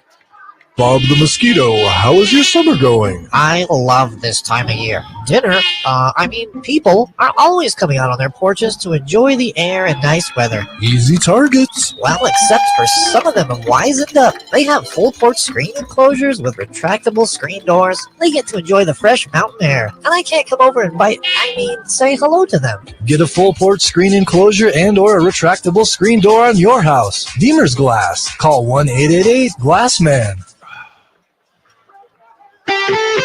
Want to buy the #1 selling truck in America for over 41 years? Want to buy a vehicle with a lifetime engine warranty? Want to get the best deal in the state of Arizona on your new Ford car, truck, van, or SUV? Go to Sholo Ford. Anyone can say they'll give you a great deal, but Guy Hatch at Sholo Ford means it. In fact, he guarantees it. Buy the best from the best. Sholo Ford on the east end of the Deuce. We got to talk to Wengert.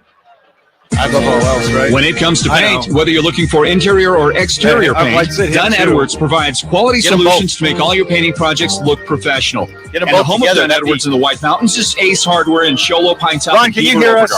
Thanks to Dunn Edwards, Ace has the best interior paint for your home or office, and their exterior paint will stand up to the wear and tear of our tough seasonal weather.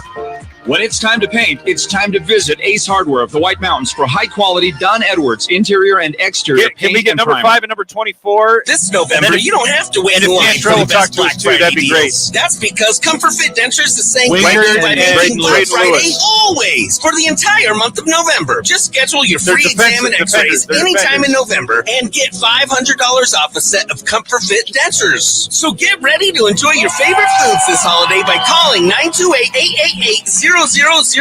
That's 888-0002. I'm Dr. Arno, and I promise at Comfort Fit Dentures, you'll feel comfortable always. Attention high school juniors and seniors. Ron, can you hear us? It's game time. Get ready to transform your life. Northland Pioneer College offers high school students the opportunity to earn college credit while in high school. Get ahead of the game. Complete college classes before you graduate. Visit npc.edu/advising to learn more. Northland Pioneer College. Expanding minds, I don't know how to transforming describe that. lives. I wasn't really paying attention. Mountain Mobile Auto Glass has the most experienced technicians on the mountain. And if we could get Their Cantrell lead or Baum, technicians too, have that a would be minimum great. 10 years experience. They're certified and trained annually. I'm and mostly they thinking about gladly the highlight welcome package at Mercedes, that point. BMW, Lexus, But Infiniti, definitely Jaguar. 5 and So no 24. matter what your car is, you can trust that your glass will be done correctly when you call. I don't know if Cantrell Mountain wants to talk Mobile to anybody Auto if Glass. he's hurt, Now with but- 2 locations in Lakeside and Snowflake. Call 536-5972. Mountain Mobile Auto Glass. Okay. Cash back to you. Okay, I'm going to turn your mic down then. Wenger. Lewis. Lobos win the first of these 2 semifinal matchups. We're now going to wait to see if it's going to be ALA Gilbert North or Yuma Catholic. They got some familiarity with both of those teams as they had played ALA Gilbert North in the semifinals and then won their state championship against Yuma Catholic. It smells very similar to last year. Last year they had the fortune of playing Yuma Catholic and played a very, very good game. This year, I don't know who's going to win that game. I don't know the game's yet to be played, but it's going to be interesting to see. I don't see their game plan changing much from what they did last year in this championship game. The one difference that I don't know is going to be huge is there is no school at Snowflake High School this week. The student body has the entire week off, so they can do lots of prep, lots of film, lots of practice type stuff and not stretch it into too long of a day. So this could be a good thing. You got Thanksgiving. They'll practice on Thanksgiving Day and be getting ready for a state championship game. This is going to be a very fun week of preparation for them as they go through. So against ALA Gilbert North last year in the semifinals, watched them run a lot of these mid-range passing plays that were just finding some space within the Snowflake defense. A lot of easy completions, 300 yards passing offense, though the Lobos were able to overcome late and secure that win. First half of this one against Valley Christian, they were doing basically the ALA Gilbert North game plan. What changed at halftime for the Lobos? They just completely shut that down. I think the first thing was the energy. I'm going to talk about the momentum shift, and I'm going to say this, and I will maintain this. That play call by Valley Christian to start the second half was like, here, take the momentum, Snowflake, and you can have it. We don't want it because we're going to call stupid plays. Now, would you go so far as to say that that could potentially be the straight line play of the game brought to you by Baylor's Orthodontics? Baylor's Orthodontics, live to smile, love your smile. Great sponsor, by the way. That or the pooch kick that wasn't meant to be a pooch kick that Valley Christian was like doing the whole fan the ball out of bounds. Blew it open. And then I believe Wagner came in out of nowhere. Credit him for just saying, I'm going to get this ball. I want to go down. They all want to make the big hit, but those two could be tied. One was a momentum shift. The other was quote unquote a nail in the coffin. And it was great to see either one of those could be. The Lobos led by Caden Cantrell, who is nursing an injured foot. We don't know officially what the injury is. It comes late in the ball game with about 5 minutes to go after he had already run for 50 yards, 12 carries for 50 yards for Cantrell. That was a big part of the second half offense because recall, when they were en route to their first points, which a drive that ended with just a field goal, did not throw the football at all. Just using both Cantrell and Camden Brimhall. He converted on his first 4 passes, though, and he was pressured to a degree by Valley Christian, showed a lot of nimble footwork as he always does. But if we're looking ahead now to a potential rematch against either of these two teams, I don't recall them either getting an awful lot of pressure on Cantrell, but that was with the threat to run. How is this going to change their good defensive game planning, you think? The Lobos' defensive game plan? No, the opponent's defensive game plan. Well, one thing is last year they had Taryn Green, who basically put the team on his back at the second half of that ALA Gilbert game and said, guys, I'm going to do this. And Yuma Catholic keyed for this, but then they had so many other, keyed on Green, they had so many other things. I think if you're a defense prepping for the Lobos, you're going to have to prep a lot of base-type defensive with packages you're going to throw in with these different things. McCrae's a weapon. Jet McCrae's a weapon. Davin McCrae's a weapon. Camden Brimhall's a weapon. Obviously, Noah Baum's a weapon.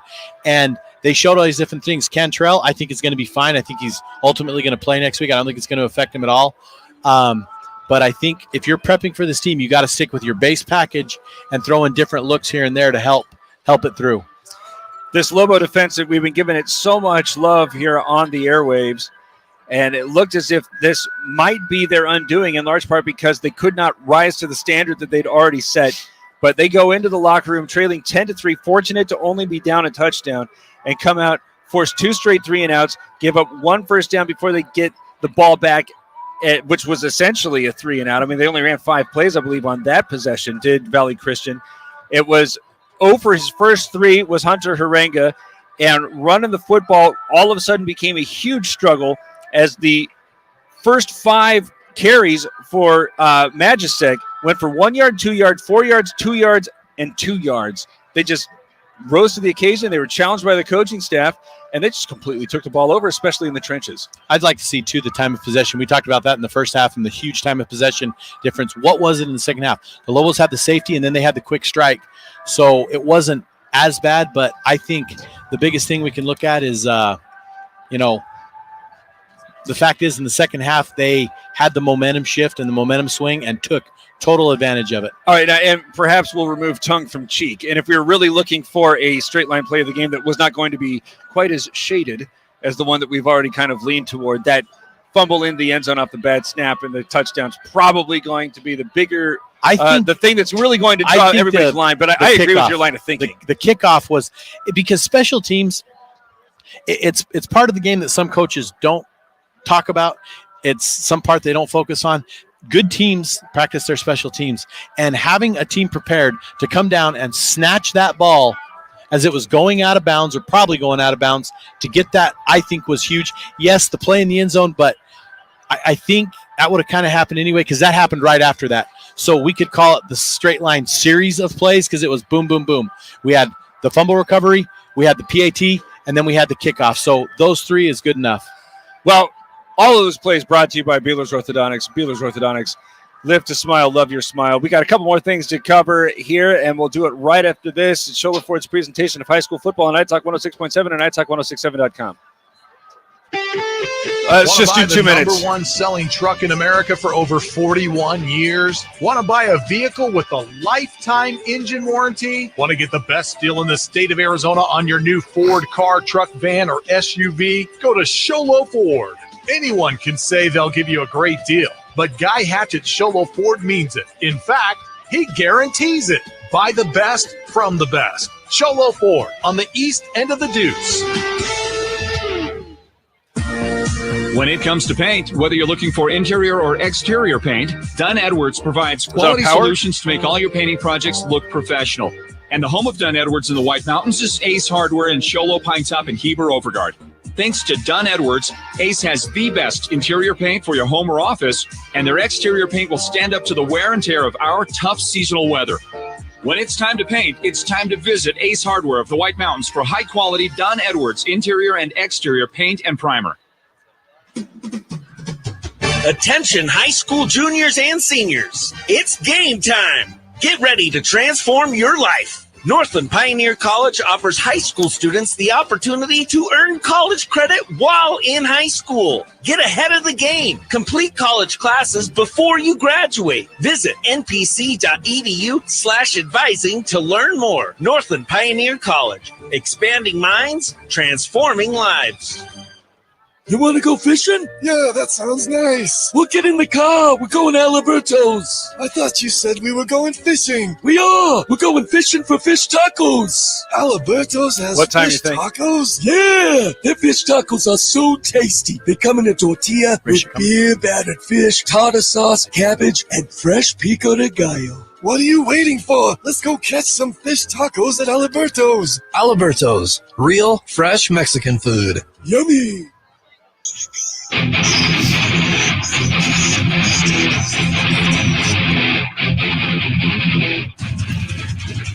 Snowflake wins 44-10 and advances to the state championship to try to defend its hardware as Caden Cantrell winds up going 13 for 21, 150 yards, 3 touchdowns. Noah Baum has 4 catches for 80 yards and a touchdown. Jet McRae has 4 catches for 33 yards and a touchdown. I beg your pardon. Baum has 2 touchdowns. Tyler Clare has 3 catches for 21 yards. Guevara had 1 for 12. Davin McRae had 1 for 3. Camden Brimhall led the way on the ground. 14 carries for 70 yards. Caden Cantrell had 12 carries for 50 yards, but the last 2 yards came at a cost as he has injured his left foot. But see what that's going to mean for the future. Jet McRae had 5 carries for 47 yards, including a 26-yard score on the ground. As on the other side of it, Valley Christian, Hunter Harenga winds up 16 for 29 for 193 yards, 1 touchdown of 84 yards, but 2 interceptions. On the ground, Caden Majersic winds up carrying the ball 24 times for 94 yards. The Lobos keep him out of the end zone. Harenga carried the ball 7 times for -1 yard, so lost a lot of those on sacks. Adam Brantford was the leading receiver with 8 catches for 82 yards. Austin Gerard, 4 catches for 100 yards. Snowflake, perhaps just as importantly as getting the win, maybe a little bit of a reach there, but we're able to really go deep into the depth chart and got to see a big smashing hit from Aiden Kaur on the last kickoff. Is that, I believe, is going to be the Deemer's glass shattering hit of the game. If you need anything kind of for your glass needs, call 188 Glass Man. But what did you think about any other potential, or was Kaur hands down the shattering glass? It was definitely the shattering glass. Great job as a freshman. Itching to get in the game, gets in the game, and took every opportunity. I'm sure those Valley Christian guys are like, really? You're going to smack us around even more? Oh, and you're a freshman? From Thanks. Shumway. We got to recruit harder next year because we've got freshmen kicking our rear. So absolutely great job by Aiden Kaur coming in and making that. Great job by the Lobos. I don't know if you know this, but around the state, definitely the last rural school left.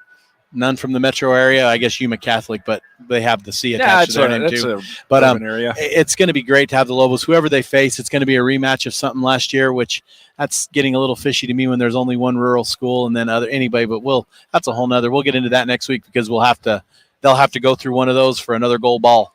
Now, a lot of players have made a case to be the hungry player of the game, brought to you by Alberto's.